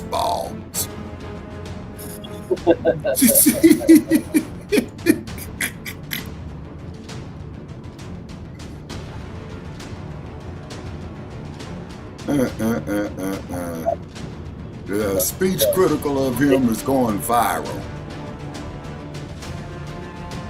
Fiery speech by Traore shared on social media.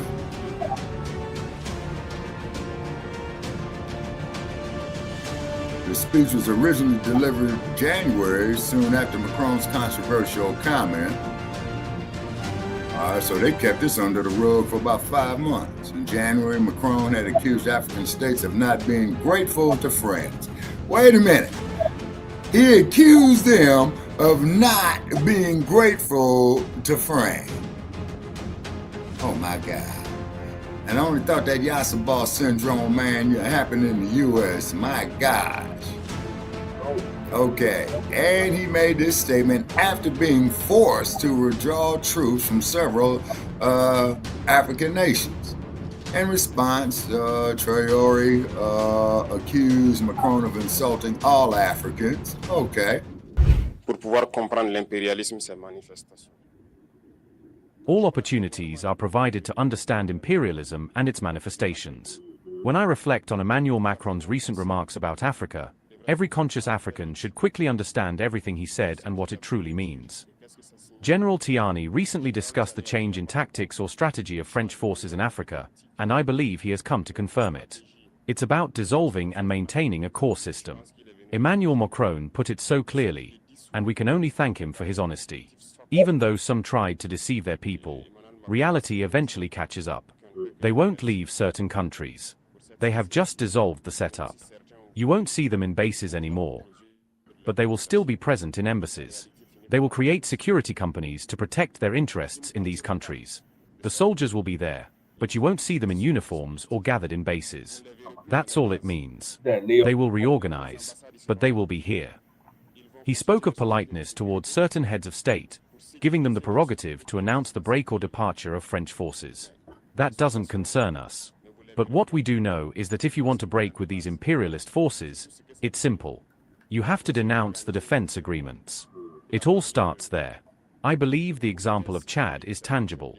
They began by denouncing the agreements. Otherwise, if we don't denounce the agreements and only say that the bases are leaving, we've done nothing. Because the problem lies in the colonial defense agreements that were signed since independence. He, Emmanuel Macron, also insulted all Africans in his remarks. There's a part that caught my attention where he talked about ingratitude and that ingratitude is a disease that can't be transmitted to humans. He's human. Our ingratitude is not transmissible to him. That's how this gentleman sees Africa and Africans. We're not human in his eyes. Maybe he's the one who's not human. I think that if he's not an atheist and he prays every morning that he wakes up and prays, he should also pray to Africans. Because it's thanks to our ancestors that France exists today. He should be praying to us. We don't have to be human. We're more than human. Like we talk about the white supremacy here. Okay? They have nothing because of Literal slap in the face for Macron.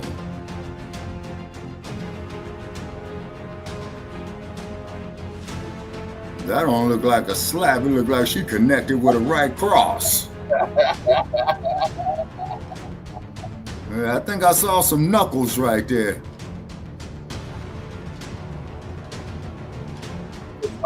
His whole head turns. Right? Oh, and this took place in Hanoi? Yep. Huh, that's interesting. Of all places, a place formerly known as French Indochina. Yep. Okay, so they doing damage control, saying it was a playful interaction. Yeah, that's not no playful interaction.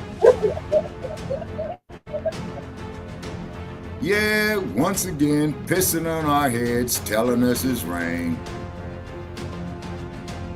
Okay, the dumpster mocked him. Okay, well, the dumpster's the dumpster. On board a plane that showed the First Lady of France slapping her husband, Emmanuel Macron. Do you have any world leader to world leader marital advice on this Make sure the door remains closed. That was not good. That was not good. No, I spoke to him, and he's fine. They're fine. They're two really good people. I know them very well, and I don't know what that was all about, but I know them very well, and they're fine. Man, fuck this advertisement up here. No, we don't want your QR code, man. We don't want none of that bullshit. You know. Yeah, and later for this advertisement as well, too. More garbage. Okay. All righty. So therefore, before he said about the French, he was right. He was right. And the reason why they do not like this young man is because he's younger than you, Brother Che. Yeah, may he live long. And by the time he gets my age, man, he probably would have done something of major significance for the positive, not so much for Burkina Faso or for Africa, but maybe the whole planet. You know what I mean? That brings us to the next topic. He is ushering a new age of Pan-Africanism. All right. And then we got the Stinky Bird Dump feud. Okay. And as they say, shit stinks. Okay. So we can't wait to get to that. And then our last episode, our last topic will be Diddy's girl's testimony. All right, go ahead, brother. Yeah. And your language, but not your legacy. Reclaim it at AfricanAncestry.com. What do you believe That ain't no Skip Gates Ibrahim shit, is it? Traore's represents in the context of African sovereignty, and how does the Sahel states reflect a new chapter in post-colonial leadership? First of all, Ibrahim Traore has reignited the spark of the Pan-African vision. We as Rastafari, I want to take time to talk about our elders, our Rastafari elders that inculcated in us as young people the importance of a united and prosperous Africa.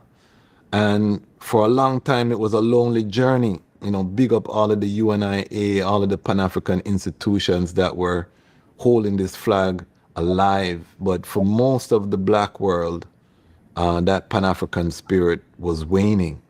Along comes a young, militant, 30-plus-year-old Captain Ibrahim Traore, coup d'etat in Burkina Faso.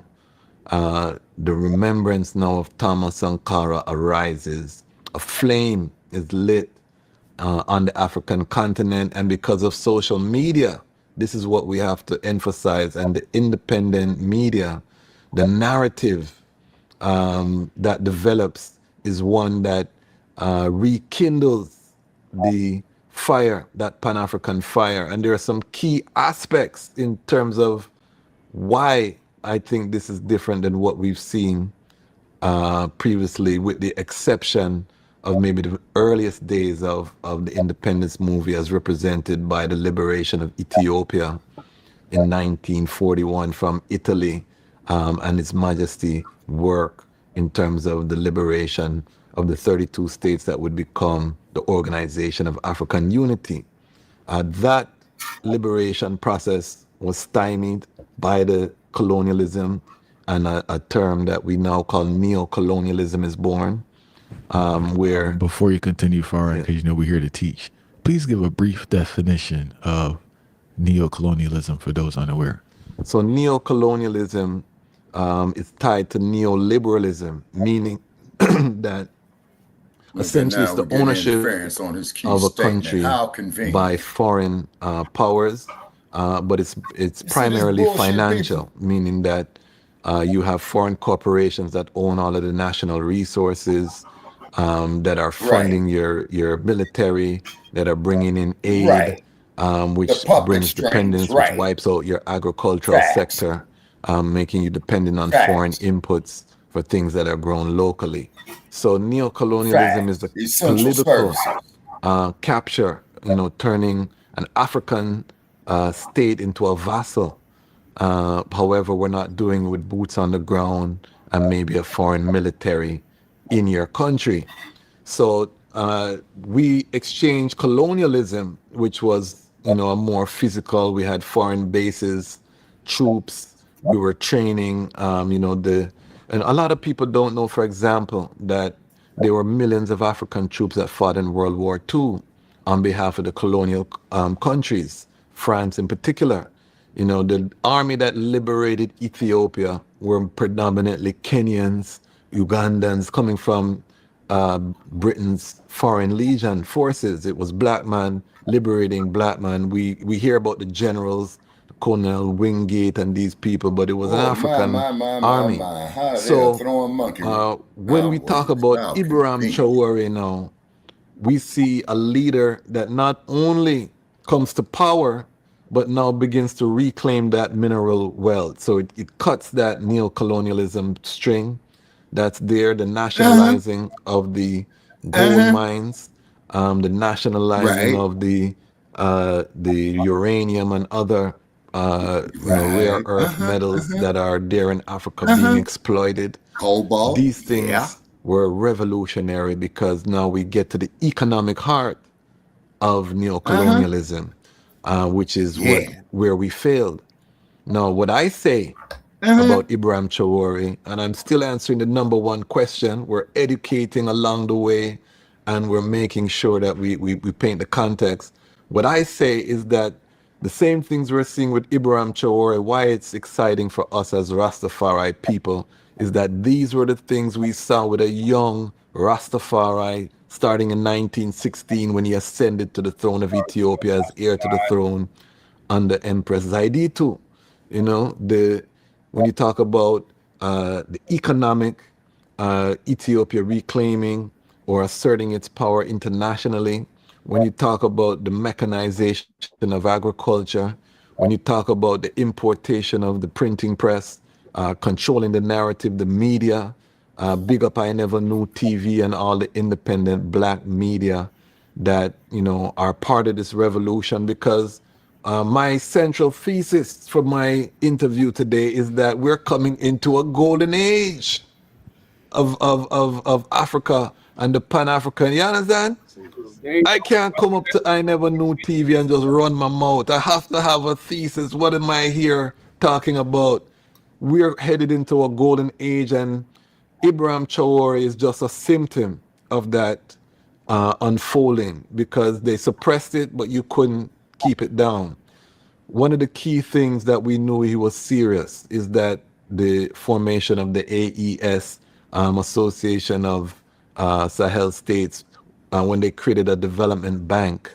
So in addition to nationalizing the gold, creating a bank where they could retain value, they can do loans. Real quick, Farah, yes, for those context, quick definition of nationalization so people understand it. So when we talk about nationalizing, just means that the government is controlled. The resources are claimed by the government on behalf of the people. So no foreign company. And people have to know that families run the world. This is why we stress family. This is why we stress purpose over that's something that, you know, this is why we stress all of these things on our platforms. I Never Knew TV, all of the serious Pan-African channels, we stress family, because families run the world. So these families organize themselves in corporations, and these corporations monopolize or seek to monopolize the Earth's resources. So what, when we're talking about nationalizing, you're talking about governments taking the resources on behalf of the people. This is what neoliberalism fought against the IMF and the World Bank, coming out of the Second World War, the financial infrastructure that rose up. The thinking was that we would want to stop nationalization and open up these resources for private companies. The theory was that this would lead to more efficiency in the private sector. The problem with that is that the private sector is driven by profit at any means, whereas the government is driven by the national interest. So if there is no profit in modernizing the infrastructure stays as it is. Whereas a country might say, you know what, we need a bullet train. We need this, we need that. It's not going to be profitable immediately, but it's needed.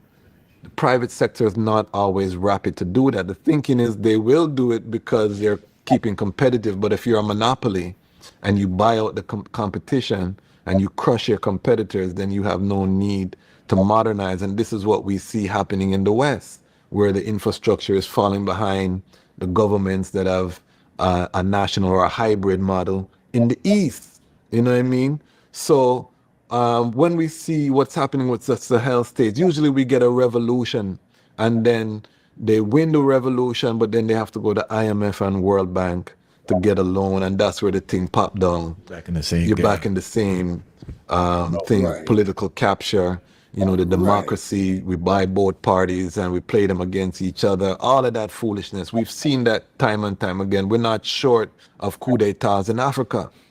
Why this Ibrahim Tauore revolution and what's happening in Niger and Mali now sparked this Pan-African flame is that these brothers didn't run to the World Bank or the IMF. They told the Europeans to leave.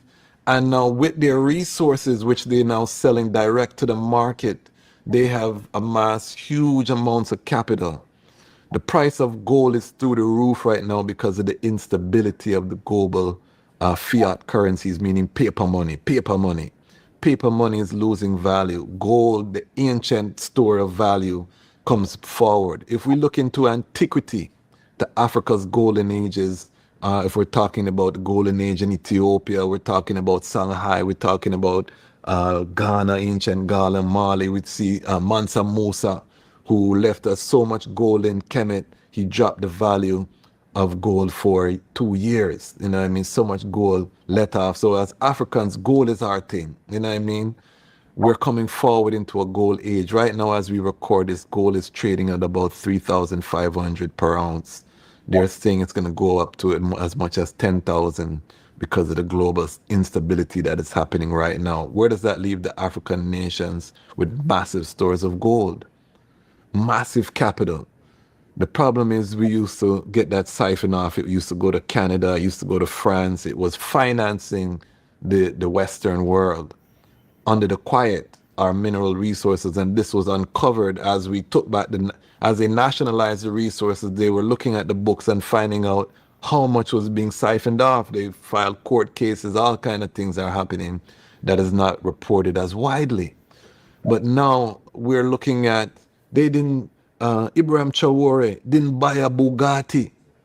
He never got to go have a party, you know what I mean, and start pull off in Dubai. The man didn't want Burner Boy to do a free concert. He didn't even want Burner for a free concert. And Burner gonna sell off, you know. He said, you want no distraction. We are focused on the liberation, you know what I mean? So big up Burner Boy for the thought, but I also overstand Ibrahim Tauore saying right now, let's just stay focused on the mission. They're trying to kill the brother, you know what I mean? So he has to keep his people at a certain frequency. And because of the unification with Niger, I don't want to not stress that enough, Niger and Mali, this provides that unity. And what we see is that other West African states are now leaning in that direction. A major development was Ghana nationalizing its gold resource. This is the ancient Ashanti kingdom, the Asian kingdom of Shanghai, the Gold Coast they call it, you know. So when you see them, and they just found a new gold reserve that they had not previously uncovered, which I think will help to motivate them.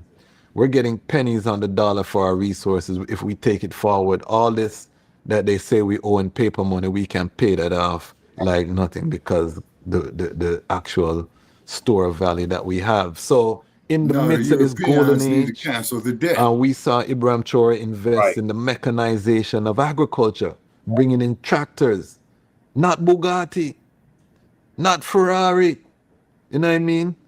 Not Cartier, and you know what I mean? He brought in tractors, rice processing machines, and these things. All so that what he's speaking with of, that, people, is called capital it takes equipment. us as Rastafari forward to, as I say, a young Rastafari who not only imported mechanized agriculture, but established an agricultural college in the multiples to train the agricultural scientists to move us into a modern era. So when we as Rastafari say Haile Selassie set the foundation and they try to erase it, we have been proven right, because look at the impact of someone following that black print or that blueprint, what the impact has. And the rise of Rastafari, we forget, had that impact before social media. There were people in America that were celebrating him. Marcus himself in the early days celebrated the rise of this young prince who was lighting the world on fire. So this is why you're only going to get this narrative on I Never Knew TV, Lion Voice, and Black Independent non-aligned media.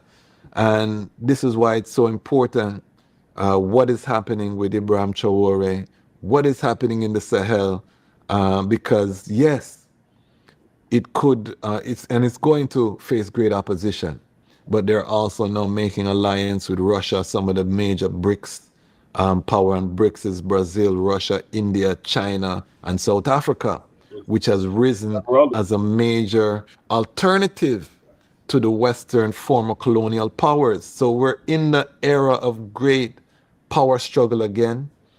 The benefit that we have, though, as Africa is a rising consciousness, and the fact that we've been blessed by the Almighty with abundant natural resources. So the fact that these leaders are taking this stance, the fact that other countries and the people are coming together, because ultimately the power was always with the people. That is what we have to understand. Haile Selassie understood this granting Ethiopia its first constitution, and then revising that constitution further to give the right to vote to the Ethiopian people, rising them from peasants into citizens. These are things that we don't talk about. We go with the propaganda against His Majesty that he was a dictator and these things. And what is the thing that they're saying about Ibrahim Tauore? The main criticism, he's a dictator and these kind of things. And as he correctly said, most places don't develop under democracy. Right. You know, because decisions have to be made. Democracies can be manipulated from external forces very easily. Where follow the money, who's doing the funding.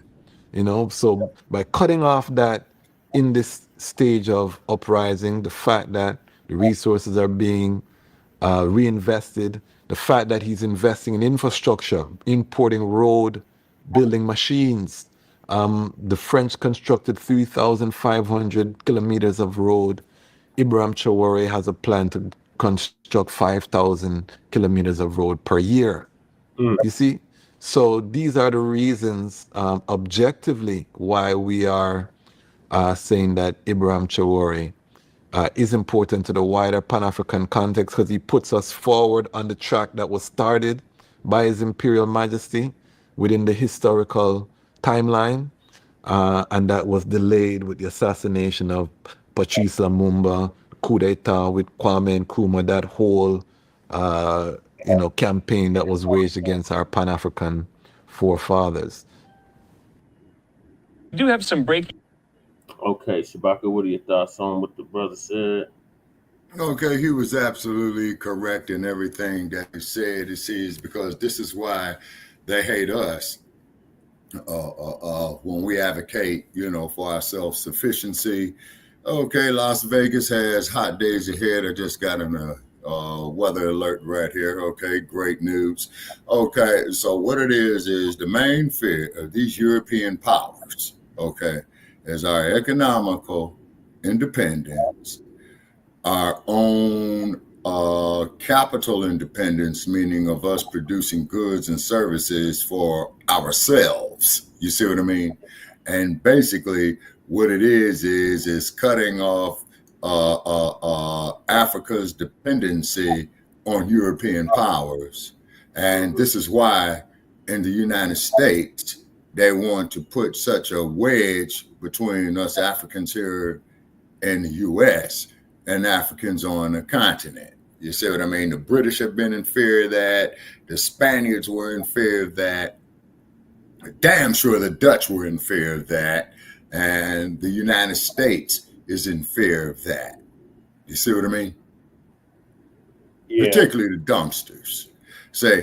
And the reason being is on this, because a lot of us don't even see ourselves as Africans. But I hear okay. Well, we'll discuss that issue there, Brother Paris, if we may, at another time. But what I'm looking at is the crux of it right there, is because, as they say, the house is only as good as its foundation. Okay, so therefore, with the foundation of the Western economy is those African raw resources, the gold, the diamonds, the bauxite. Now, I believe a while back, man, you had put together a whole list of the essential minerals that are needed for the Western economies to thrive, you see. So this is why, all these dumpsters had came out here, with their rhetoric and what have you. And the most silliest thing that I ever saw, Brother Che, that you had pulled up the information on that, was in that presidential election, these Negroes up here wearing T-shirts saying "niggers for Trump." Yeah, that was a cracker behind that shit. Well, of course it was, brother. And the sad part about it is of how our people allow themselves to go with this bullshit, okay? Like Billy Porter wearing dresses and all this old type of shit. The effeminization of the black male, just like we try to tell old dumbass Sarge about that shit. You see what I mean? Just like with Sister Miriam Makeba. Yeah, Sarge, and I'm talking about you. And just like what Sister Makeba was talking about the griots. What did old Sarge says? Well, they need to write it down. Yeah, so therefore they could write down fucking lies and shit like that. But then when you tell guys Sarge stuff like that, Sarge doesn't have a reasonable conversation. What if Sarge starts doing, Brother Che? You know damn well he gets up there, starts screaming and hollering, about to have a damn stroke on the air. At least you and I, when we disagree agreeably. Yeah. See? You know, and what you try to do is find some type of nexus point. What he started doing. Yeah. Hey, twin. Yeah. And that's what Sarge will start doing, twin. I know you heard Sarge before. Mm-hmm. And yeah, Sarge, you lousy rascal, you out there. If you hear this here up there giving me that bogus email address, you shyster. Yeah. Yeah, lousy so-and-so. You know what I'm saying? And what have you. So what Sankara has laid down, that he had left behind, just like what Gaddafi had laid down, and just like what President Traore is trying to do, Africa for the African. And I believe Malcolm X's father, the Reverend Earl Little, had emphasized this here about 100 years ago, if I'm not mistaken. Yeah, he was a Garveyite. He studied under Garvey. Garvey said Africa for the is at home and abroad. Yeah, exactly. So it's not so much that we are in Africa, as this one sister from Cape Verde had did a video on, and I believe Cape Verde was a colony of Portugal, right? If I'm not mistaken. She said it's not so much that we are in Africa, as that Africa is within us. Now, for you, how should I say, other groups? Well, if you don't like America, why don't you just leave? As soon as you cut the check for the reparations, okay, I'm quite sure a lot of us will do that. But you owe a debt to us, America, a big one. All the murders, all the Emmett Till cases, you see what I'm saying? All the Biddy Mason cases, you see what I'm saying? You know, all the Band of Angel cases, you see what I mean? You did it not only in the South, you did it in the North, you did it out here in the Wild Wild West, you know, with these sundown towns, you know what I mean? And then you expect us to turn around and love you. Well, everybody loves dogs, okay? A lot of people loves dogs, okay? A dog is the most loyal creature to you. But kick that dog one too many times and watch how fast he sink them fangs in your ass. Right. Understand? Okay, it's because the Almighty has given every living creature, okay, a means of self-defense. Not standing there watching the nightstick go upside your head. You see? And then for those of you on Gandhi, all you Gandhiites, you know what I'm saying? You really need to study Gandhi, because we found out some very, very disturbing facts about Mr. Gandhi, particularly in relation to African peoples, you know? So I'm sure if Dr. King would have lived past his 39 years and would have got to like his late 50s or what have you, I'm sure Dr. King would have reversed himself on Gandhi after he would have made the discoveries, is because when Gandhi did his thing for nonviolence in Azania, he didn't include Zulu. He didn't include Xhosa. See? You see what I'm saying? He was strictly speaking from India in Azania. See? And then even Desmond Tutu had said before his passing, in the beginning, we had the land and the European had the Bible. We bowed our heads to pray and closed our eyes. And when we rose our heads and opened up our eyes, we had the Bible. And the European had the land. Yep. See? I got to move us along, Shabaka, because we kind of pressed for time now. Yes. So has announced new travel ban on 12 countries. Majority of them are in Africa. Right. News we want to bring to you from the Trump White House. Live picture there at the White House. Well, we are hearing from the president in a video right now, and he is, as the Associated Press is characterizing this, resurrecting the travel ban policy from his first term. Here in the president's own words, let's listen. The recent terror attack in Boulder, Colorado, has underscored the extreme dangers posed to our country by the entry of foreign nationals who are not properly vetted, as well as those who come here as temporary visitors and overstay their visas. We don't want them.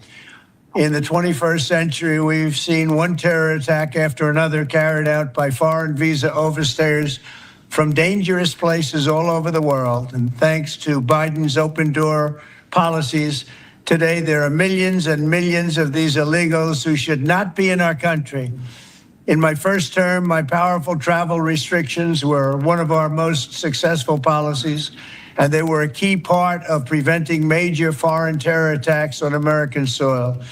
We will not let what happened in Europe happen to America. That's why on my first day back in office, I directed the Secretary of State to perform a security review of high-risk regions and make recommendations for where restrictions should be imposed. Among the national security threats their analysis considered are the large-scale presence of terrorists, failure to cooperate on visa security, inability to verify travelers' identities, inadequate record-keeping of criminal histories, and persistently high rates of illegal visa overstays, and other things. Very simply, we cannot have open migration from any country where we cannot safely and reliably vet and screen those who seek to enter the United States. That is why today I am signing a new executive order placing travel restrictions on countries including Yemen, Somalia, Haiti, Libya, and numerous others. The strength of the restrictions we're applying depends on the severity of the threat posed. The list is subject to revision based on whether material improvements are made, and likewise new countries can be added as threats emerge around the world. But we will not allow people to enter our country who wish to do us harm, and nothing will stop us from keeping America safe. Thank you very much. And back out live there to the White House. So reading from the Associated Press, they say this: the president, you just heard him there, resurrecting the travel ban policy from his first term, signing a proclamation tonight preventing people from a dozen countries from entering the United States. Those countries include Afghanistan, Burma, Chad, Congo, Equatorial Guinea, Eritrea, Haiti, Iran, Libya, Somalia, Sudan, and Yemen. In addition to that ban, which takes effect at 12:01 a.m. Monday, there will also be heightened restrictions on visitors from Burundi, Cuba, Laos, Sierra Leone, Togo, Turkmenistan, and Venezuela. Trump said in his proclamation, quote, "I must act to protect the national security and national interest of the United States and its people here." Democracy depends on a free press. All right, what's your quick thoughts on that, Shabaka?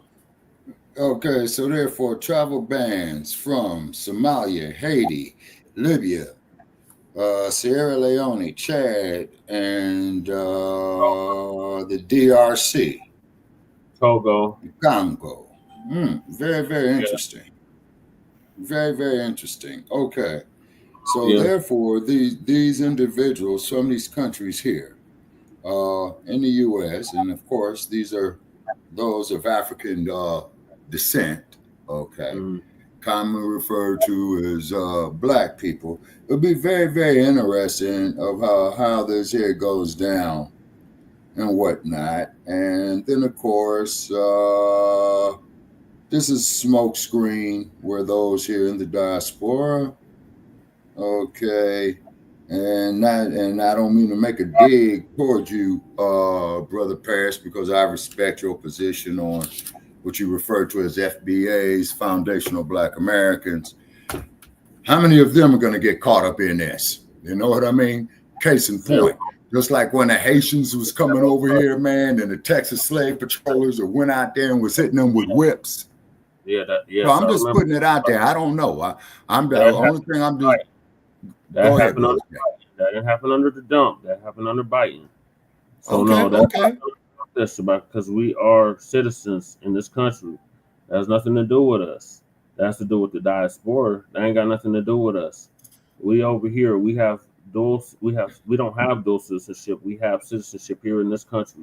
That's what the 14th Amendment was all about. That's why they're making such a fuss about the birthright citizenship, because that 14th Amendment was specifically for us, no other group. Not for these cheddar anchor babies. Not for these cheddars to come over here and drop their babies. Not for any of that shit. That was specifically for the children of free slaves.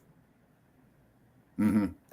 Okay, now, based on that there, Brother Che, you know, it's because you and I, we disagree agreeably on this subject. So based on your reasoning right there, sir, isn't it wise to say that there's more reason of why they need to kick out the reparations now? Yeah. Okay. All righty. Okay. And then also too, for those on social media who saw my, what do they call this here up here? We got our little our identity, Facebook identity thing up there, or logo, or what is that called? Okay. Like you see reparations now up there on mine, right? Okay. Ever since I bought that hat in Leimert Park about 4 years ago, I think I've only worn it twice. I got it wrapped up in plastic. Okay, so OTBs, when they see that there on social media, I get all kind of insults and provocateurs, you know, to get my page tore down.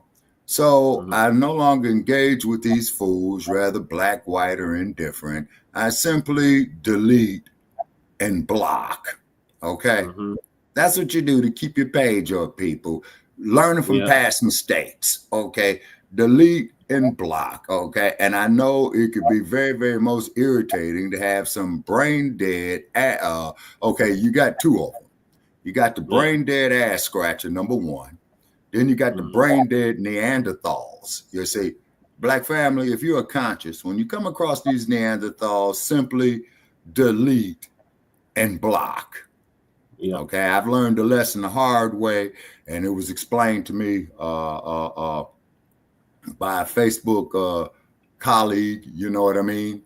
Just simply delete and block. Now, if you can get an insult into the clown, you know what I'm saying, before you block them, more power to you. You know, and then of course they come up to me and say, Shabaka, you're such a black ass racist, you arrogant black bastard, this, that, there, the other. You know, we're all the same. But guess what, people? In a few days, it's going to be the first day of summer out here, the longest day of the year, the summer solstice. So, you know, it'll probably get up to about 118 degrees out here. So, hey, all whitey mighties or almighty whiteys, come out here to Las Vegas on that day. Sit in the sun. Your sunscreen at home. At home. And leave your sunscreens at home, you see, and what have you. Then get back with us, you know, and tell us what you think. And this isn't racism. This isn't hatred. You see what I mean? You're just merely trying to prove a point. After your emergency room visit, because you're going to the emergency room. Oh yeah. Keep your cell phone with you so you can call 911. Tell them your location. Tell them you're white. Tell them you got a massive attack of the sun. You know what I'm saying? And they can come scrape you up off the sidewalk. You see? But don't come to us with it. You see what I mean? Screen at home. Yeah, leave your sunscreen at home. You see, I mean, no copper tone, no banana boat, no what other shit? They got another brand. You gotta leave all that shit at home. No sports. What they call that shit?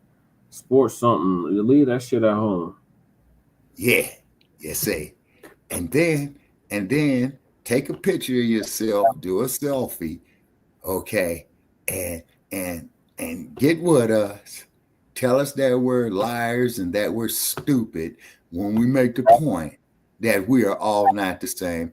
And your idiocy will most definitely amuse us. They make the point that we're all the same, then they'll see that we're clearly different. Like Dr. Lalela Africa said, we are different. We are not the goddamn same. Exactly. Yes, and this isn't racism. This isn't hatred. But the thing that we got to emphasize on Black family is quit hating ourselves, okay? And it's a mighty task. It's an uphill battle. Yes, and then for those of you, the generations after me, that I'm always going to keep emphasizing, go see 2 movies. Now, the cold part about it is YouTube wants to charge you to watch these movies, the no good so-and-sos. No movie. The first one.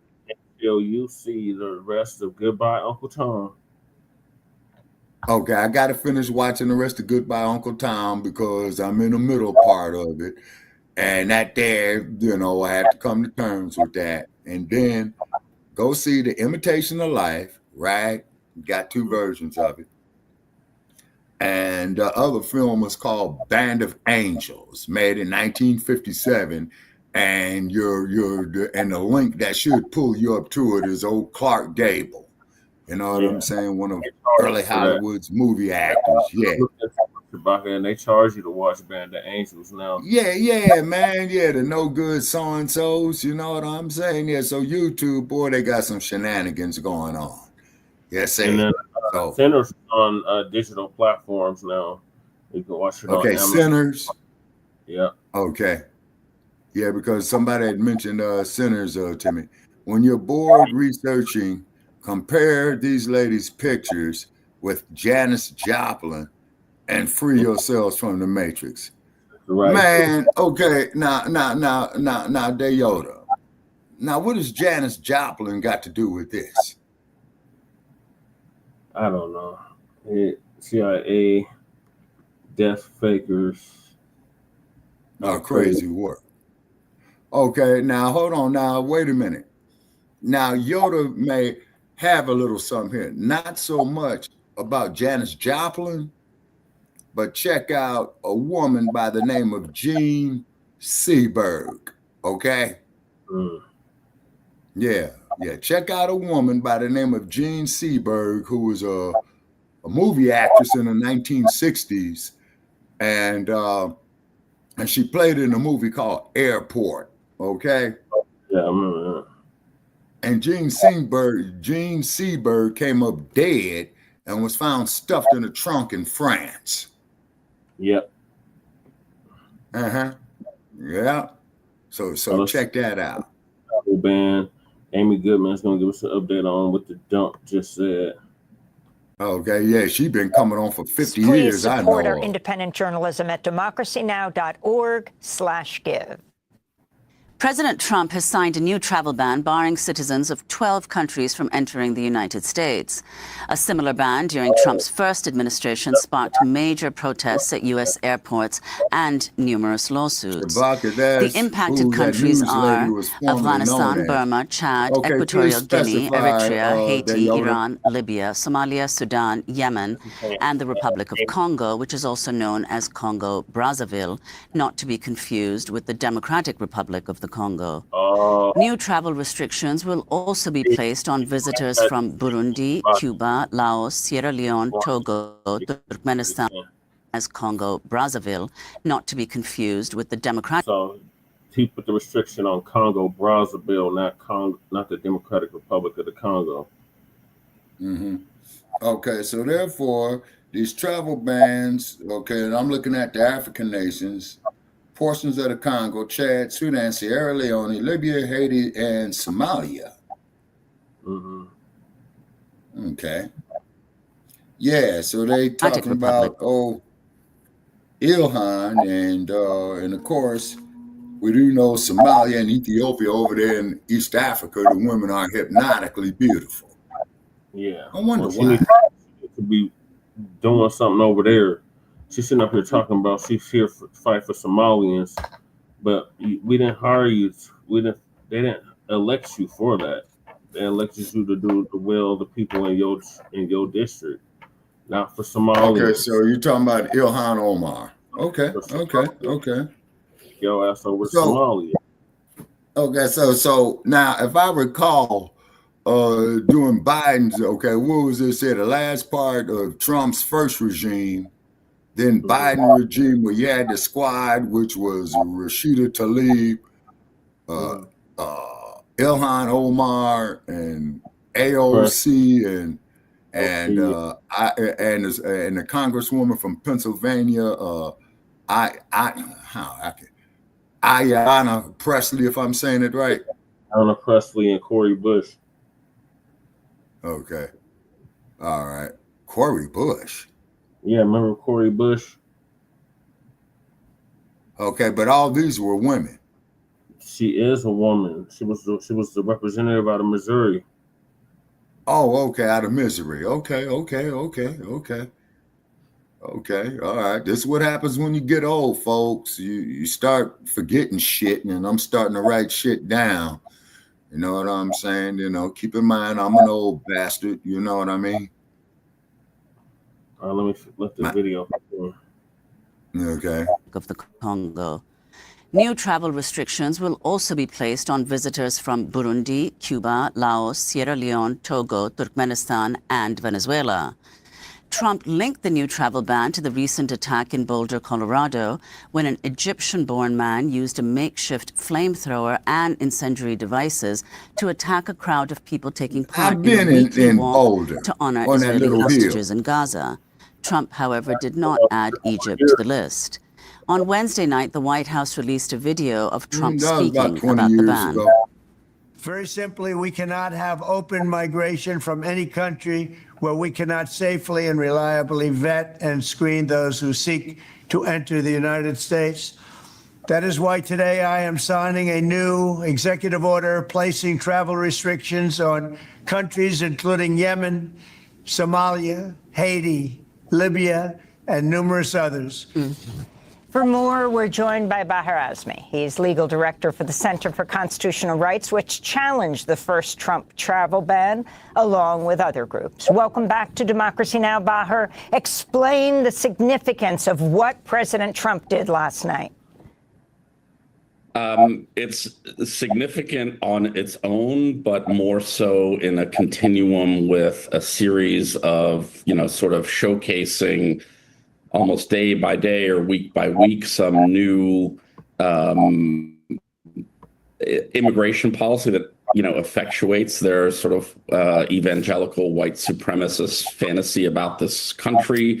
So there's, this shipping people to Guantanamo, that former security theater, then Seacoast, then coming after Palestinian students, then attacking, descending ICE onto schools and courthouses. And now this, a new iteration of a Muslim travel ban that is going to be devastating to families from these countries who seek immigration visas, or in some cases even tourist visas. But ignore this channel, it's hot as hell. And regrettably, the lesson from the last time is that the Supreme Court seems amenable to these claims.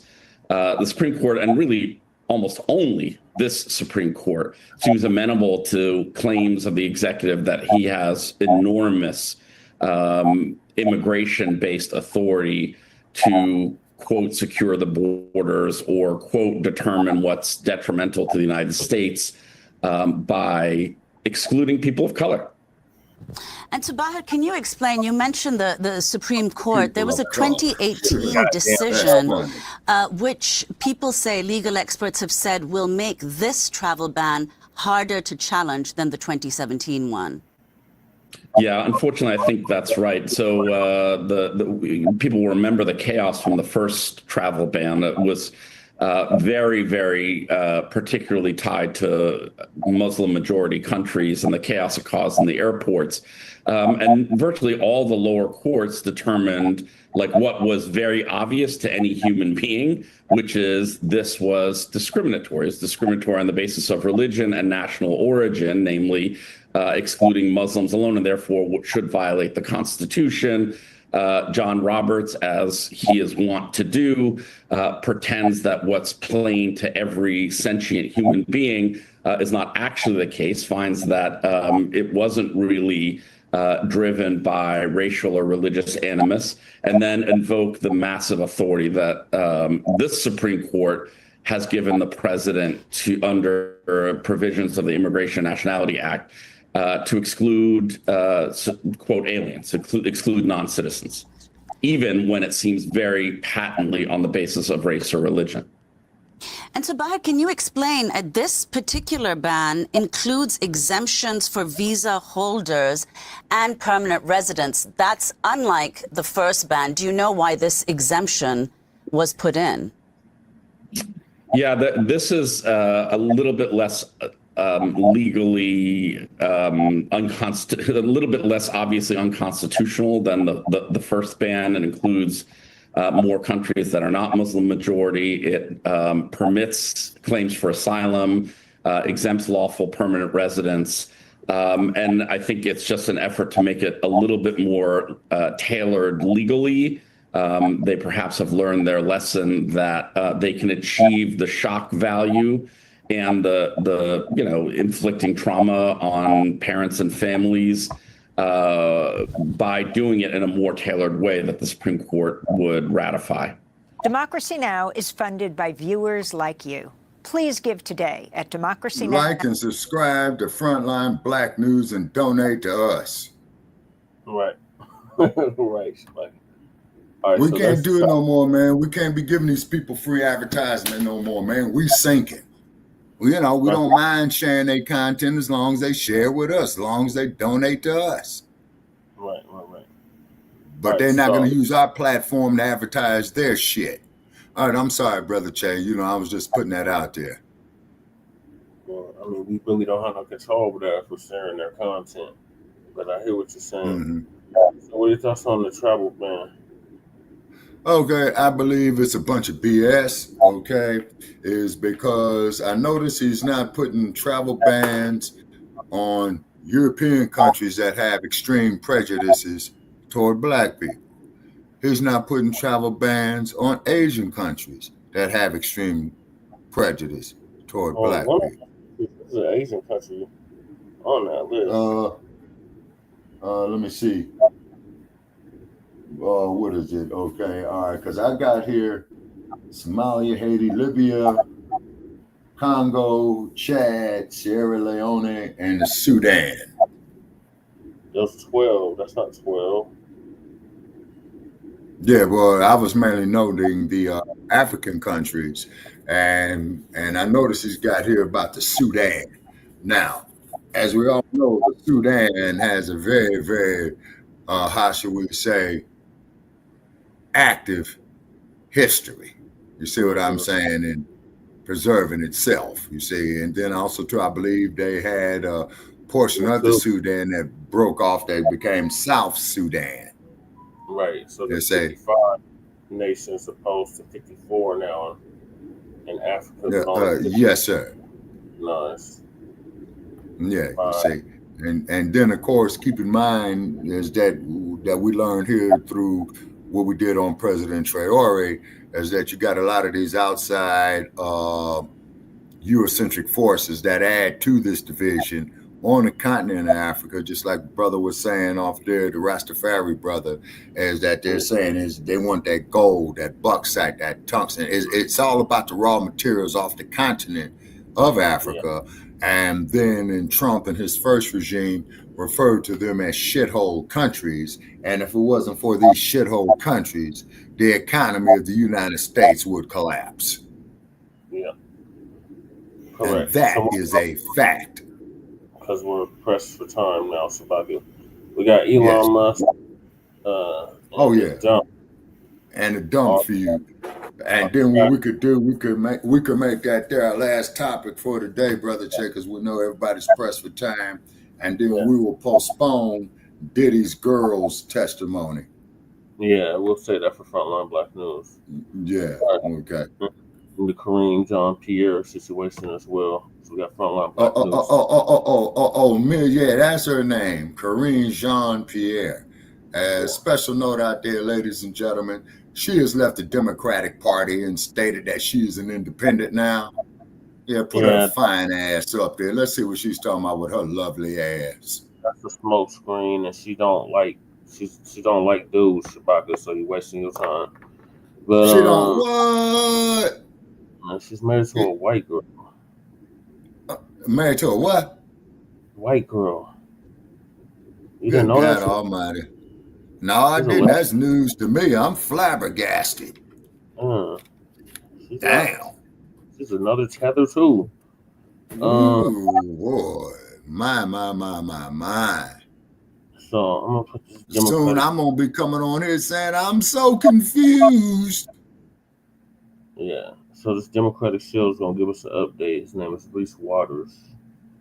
Okay.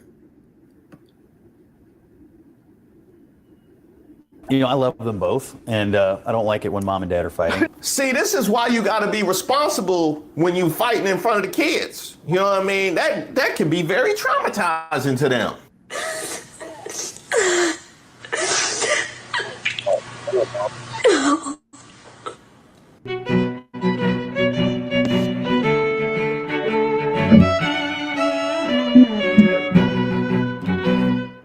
Hey, shout out to all of the subscribers and members here on the channel. Don't forget to like the video.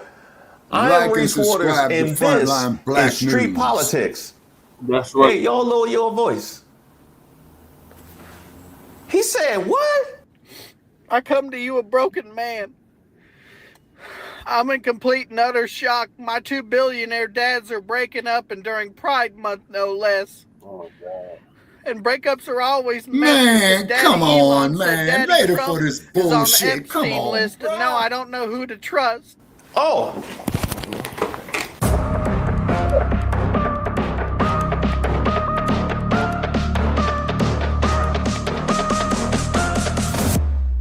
Hi, I'm Reese Waters, and I'm troubled.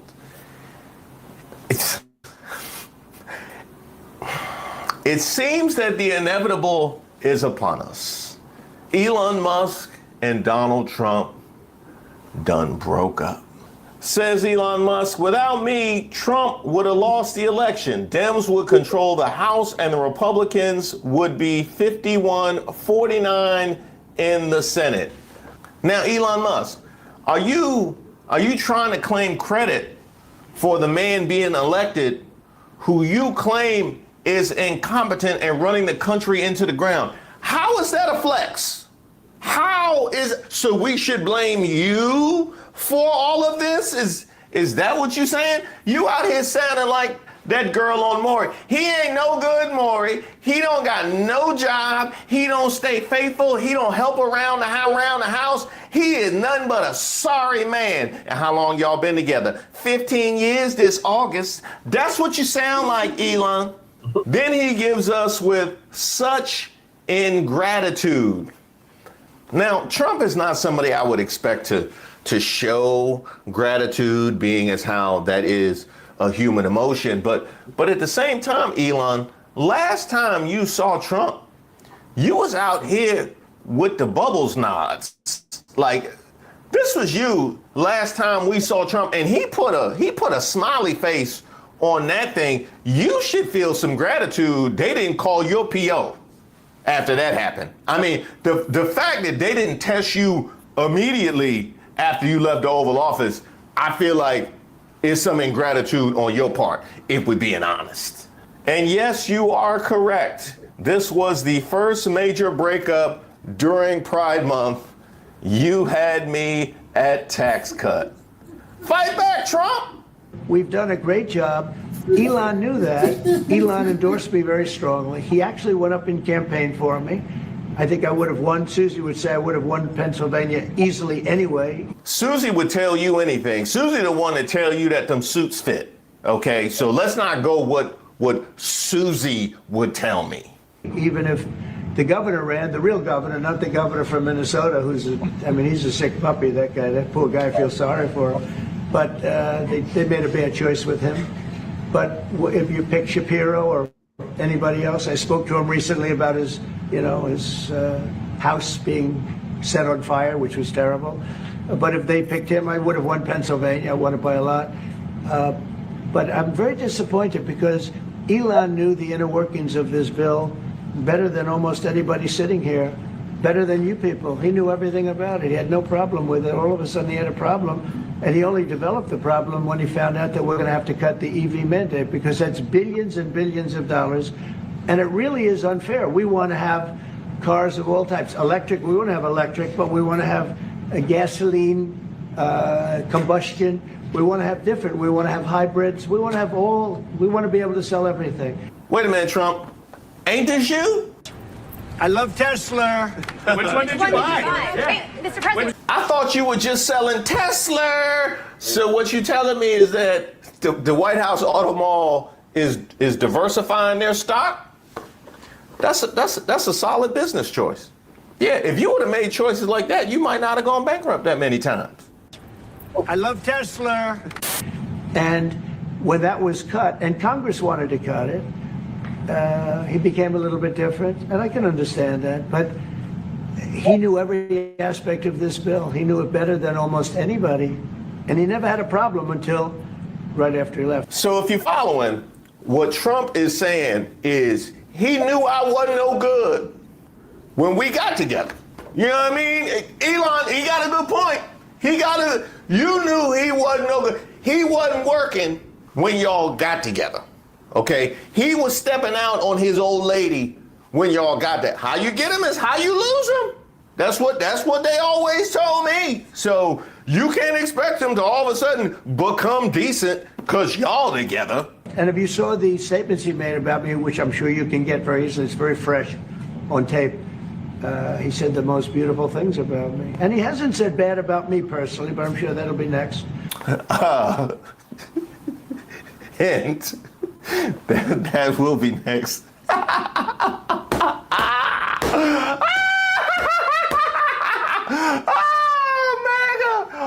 Oh, this is delicious. But this is the risk when you have a power-hungry billionaire and you need him for his money, and then your own ego gets in the way, so you cast him out. But he's seen where the bodies are buried, and he's got nothing really to lose, so he's just going to run his mouth. But I'm very disappointed in Elon. I've helped Elon a lot. Mr. President, I just want to clarify, did he raise any of these concerns with you privately before he raised them publicly? And this is the guy you put in charge of cutting spending. Should people not take him seriously about spending now? Are you saying this is all sour grapes? No, he worked hard and he did a good job. And I'll be honest, I think he misses the place.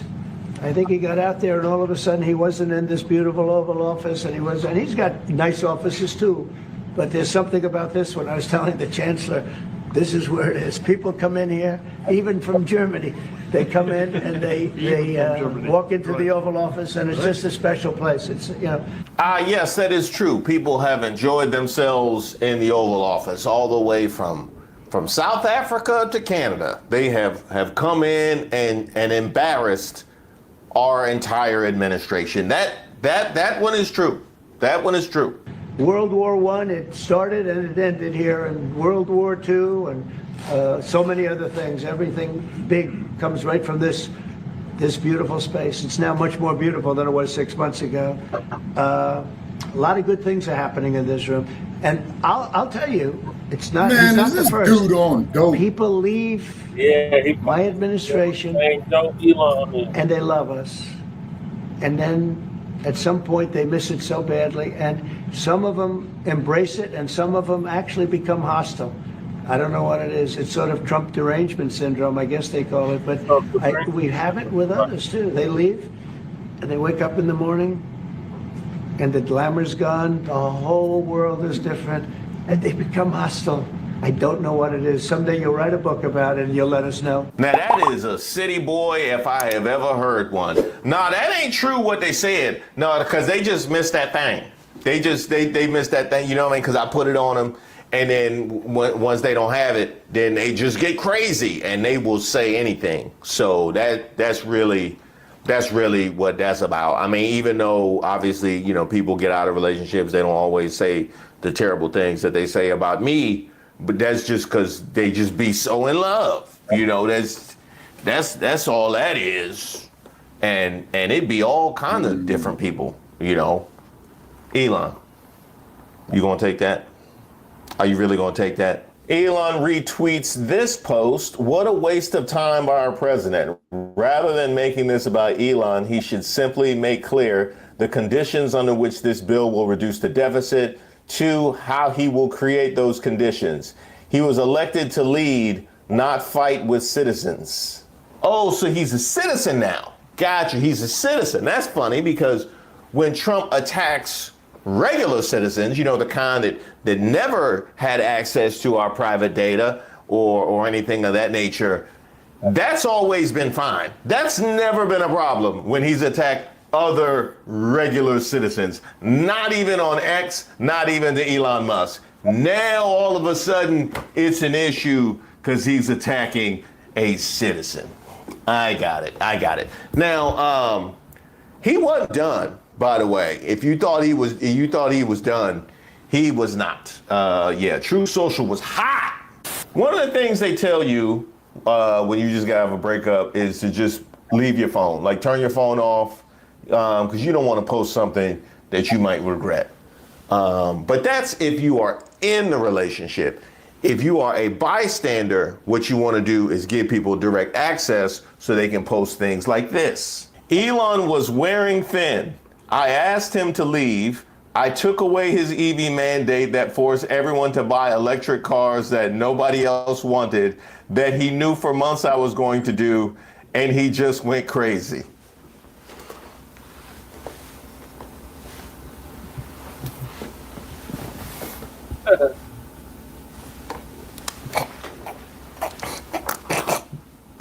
Okay, first of all, Trump, that's not what you said when you were selling Teslas. I love Tesla. On the White House Auto Mall. That's not what you said. So, hey, yeah, you need to own that. You need to own that. Then when Laura Loomer and them were saying that nobody could stand Elon and he had worn out his welcome at Mar-a-Lago, which appeared to be the case when y'all had to take him in for refuge during Thanksgiving, when I think something like 12% of U.S. households has one of his children in it. The fact that he had to be there for Thanksgiving, I think, related credence to the fact that maybe he was wearing himself thin. When Laura Loomer said that, y'all disputed that was the case, only to now confirm that was the case. And we know you talked to Laura Loomer. So, yeah, this is all, Elon, why you mad? What an evil thing to do. What a creep, what a jerk. Like who derives joy? Why you think you was at the kiddies table? Huh? You thought it was just a coincidence you was with Barron? No, they put you at the kiddies table for a reason. Well, at least he didn't take none of your welfare. The easiest way to save money in our budget, billions and billions of dollars, is to terminate Elon's governmental subsidies and contracts. I was always surprised that Biden didn't do it. Now, he's got a point on that. Yeah. I've been there. I've been there, Elon. Yeah, I've been there. Because I remember I used to use my ex's Netflix account. And a couple days after we broke, she changed the password. Yeah, so that happens. That happens sometimes. You know, it'd be a good opportunity if you pull yourself up by your bootstraps. You know? Pull yourself. What did Senator Kennedy say? Maybe the best way to get on your feet is to get off your ass. If you really need Medicaid, I want you to get it. But there are people on Medicaid who could work, but they choose not to work.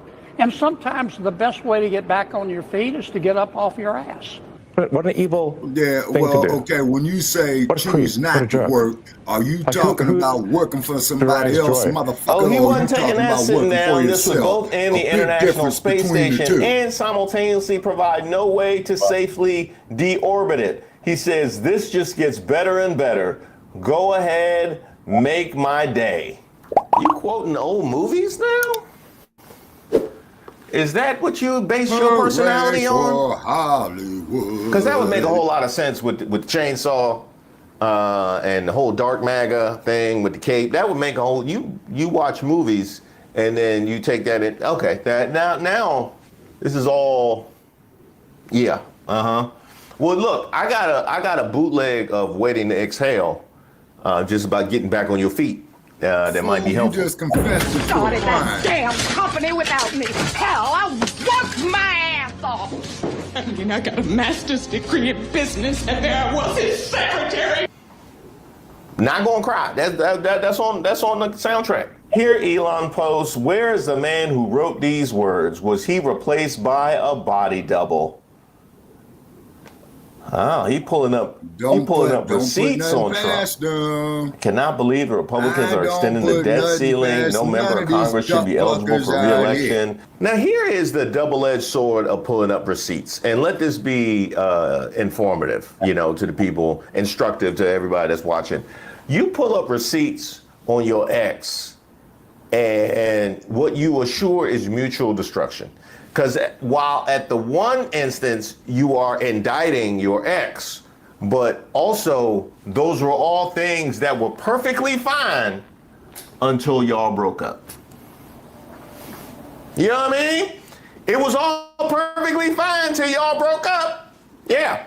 I just had mentioned Laura Loomer. Remember when she wanted to air out Marjorie Taylor Greene for dropping N's, which wasn't a problem till she accused Loomer of being racist. Well, now we all look racist now, don't we? Yeah, we do. Huh? Why you crying, MAGA? Because of the racist thing? Oh, I knew y'all wouldn't be crying about that. But, because they fighting?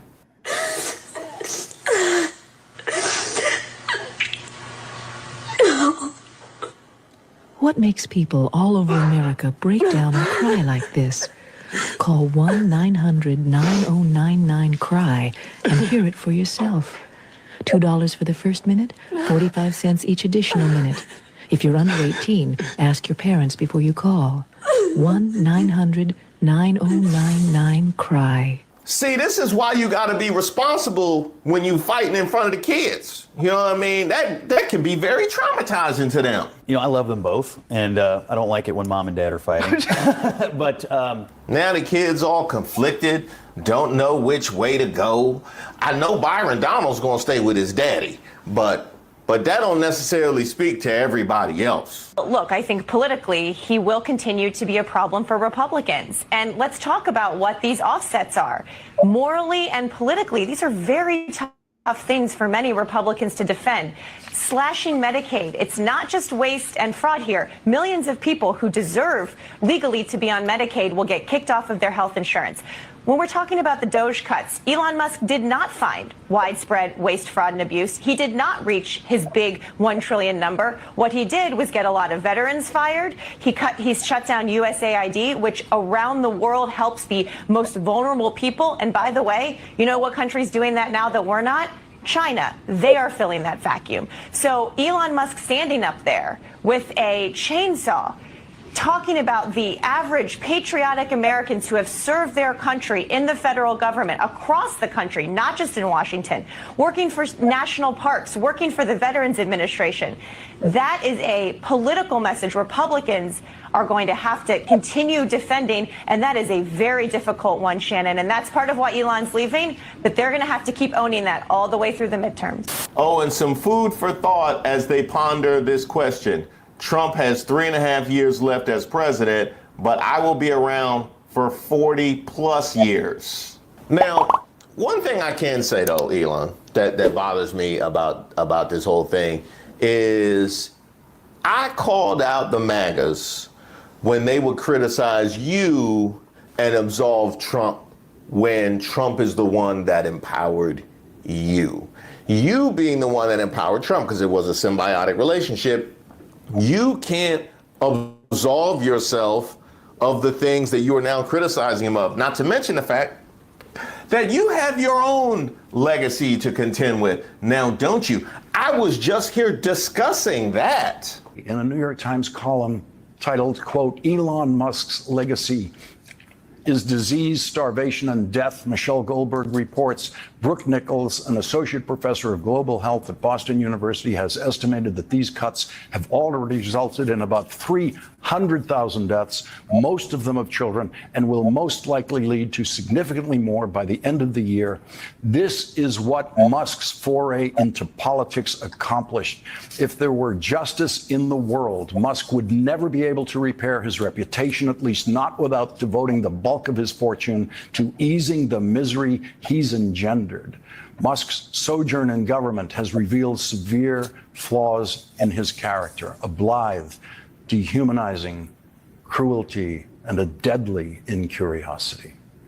Bill Gates has seen starving children in Africa many, many times and has devoted his life and his billions to trying to save them, which makes Bill Gates' verdict on the current richest person in the world so important and powerful. Bill Gates, the former richest person in the world, said, "The picture of the world's richest man killing the world's poorest children is not a pretty one. And the picture of the richest person in the world carrying around his drug box of ecstasy, Adderall, psychedelic mushrooms, and then taking life-saving drugs away from the poorest people in the world is a picture only Donald Trump could have created." And with Elon Musk and Donald Trump, soulless, mindless entities are what you see.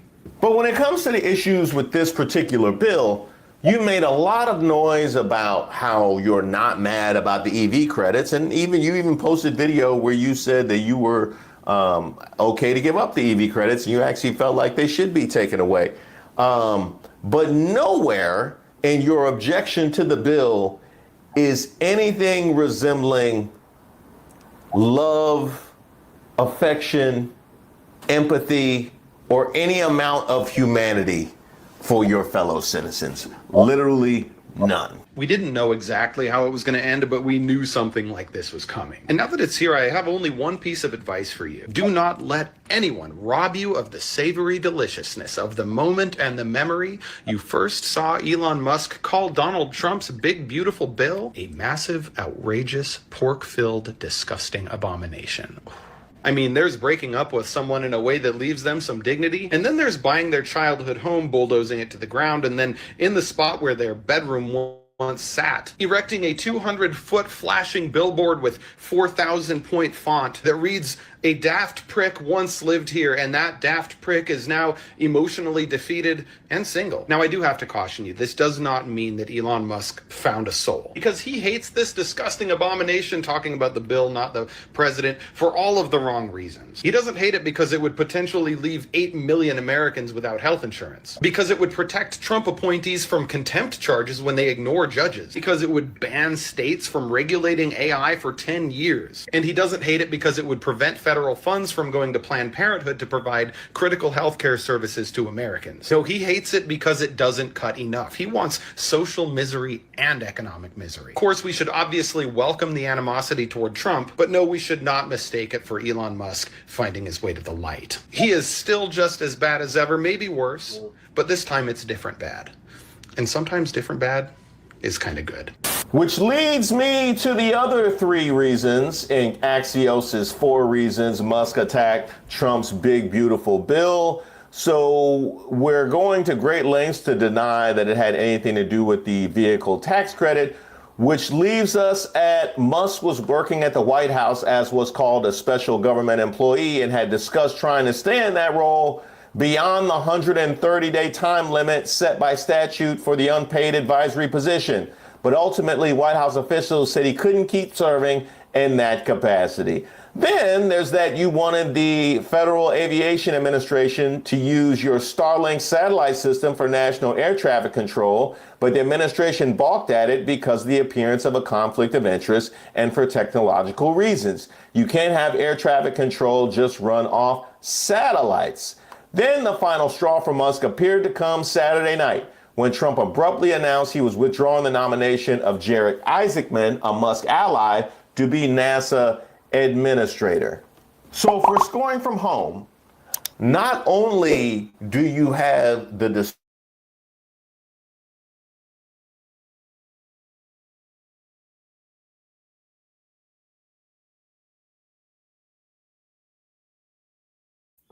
Brother Paris, he froze up.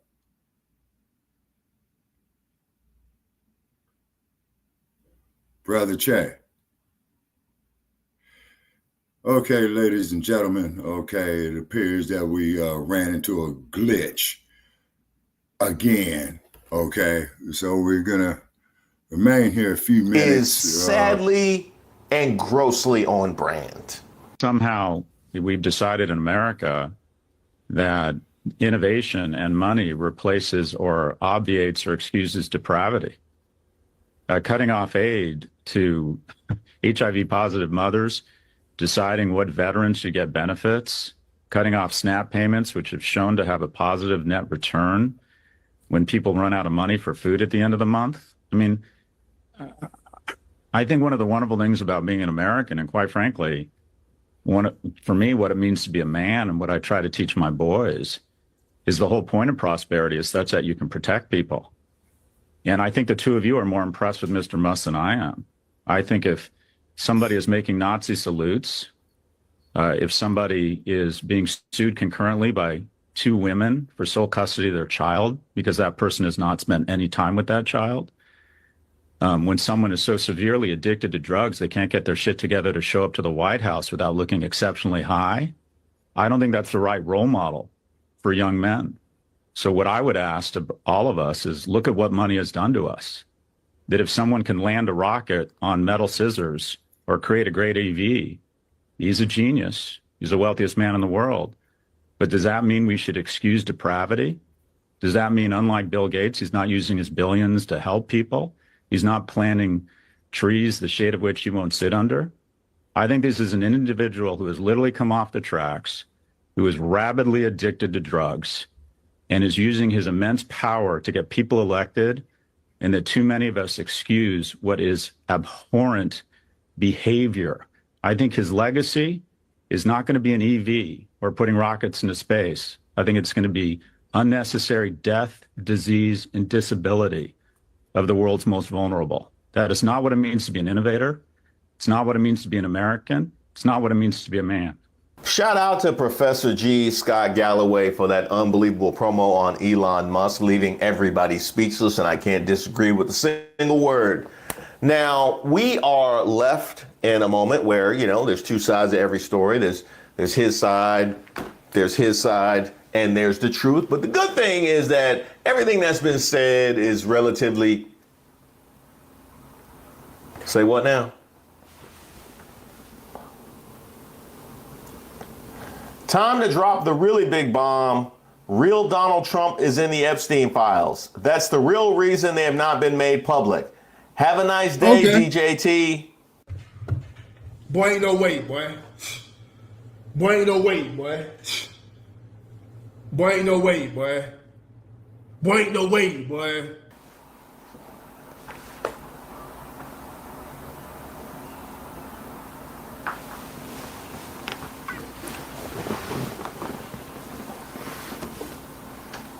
This thing got good. Yeah, this thing got good. Hey, send a video of this. Send this to Zeus. Yeah, because this would be a good reality show for them. The Tubi got reality shows. This would be good. Zeus, Tubi. Yeah, they need to be. This needs to be aired out. You know, to the world. Let's make sure they get on top of this. Yeah, this is that kind of ratchetry that they accuse us of. This extra spicy. Are we gonna do it? I never thought that I was leave my face. No, I never thought that I was leave my face. We bonded over bigotry, but they weren't supposed to turn on me. No, I never thought that I was leave my face. Hey, special shout out to everybody who joined me at our last Members Live. I done lost weeks of my life watching the most ratchet content you can ever imagine. That's just, you know, I feel like it's a palate cleanser for me. Now, we're going to be doing a whole lot more of these. It is available to everybody who's in deep water or troubled water. And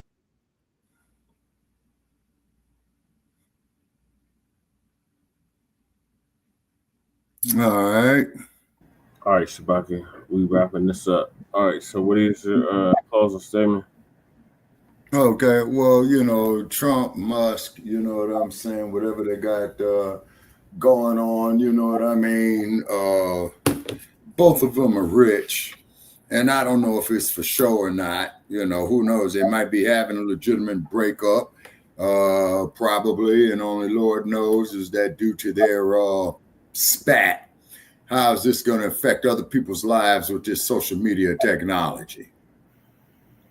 That's Right. my question right there. Say, your guess this is social right. media technology, how is that going to be affected by these two billionaires, you know, having a falling out? And neither one of them cares about black people, number one. Neither Right. one of them cares about the general public for that matter. Yeah, everybody's information is compromised. That's Exactly. And didn't this asshole man have access to everybody's social security numbers and all that old type of shit? Yep. Plot thickens. Mm-hmm. Now that sounds like to me like a national security issue, but Yep. you know, I'm old, I'm stupid, I don't know shit, you know. So I guess, man, I must start believing in Santa Claus, the Tooth Fairy, and believe in such philosophies that shit does not stink. You know, somebody pissing on your head, telling you it's rain. You see what I mean? Yeah, All you right. know, that type of shit. So this is going to conclude season 10, episode 24, Grand Rising with Shabaka and the Chase, in conjunction with the Front Line Blacc News. Join us tomorrow for a brand new episode of the Front Line Blacc News, season 5, episode 11, part 1. In the meantime, make sure you like and subscribe to all of our platforms, Front Line Blacc News on YouTube and Facebook, The Revolutionary Agenda on YouTube and Facebook, and Shabaka's Black Experience Enhanced on Facebook and Twitter. So peace, Yes, love, sir. reparations and separations, and Black empowerment. Chan Kruma, signing off from the Mile High Income and Illegal Migrant Flooded City, and Shabaka San Corey, signing out from the Sin City. Come on. Come on, 7-Eleven. All right, y'all. We We'll out. see you tomorrow. Peace. Always.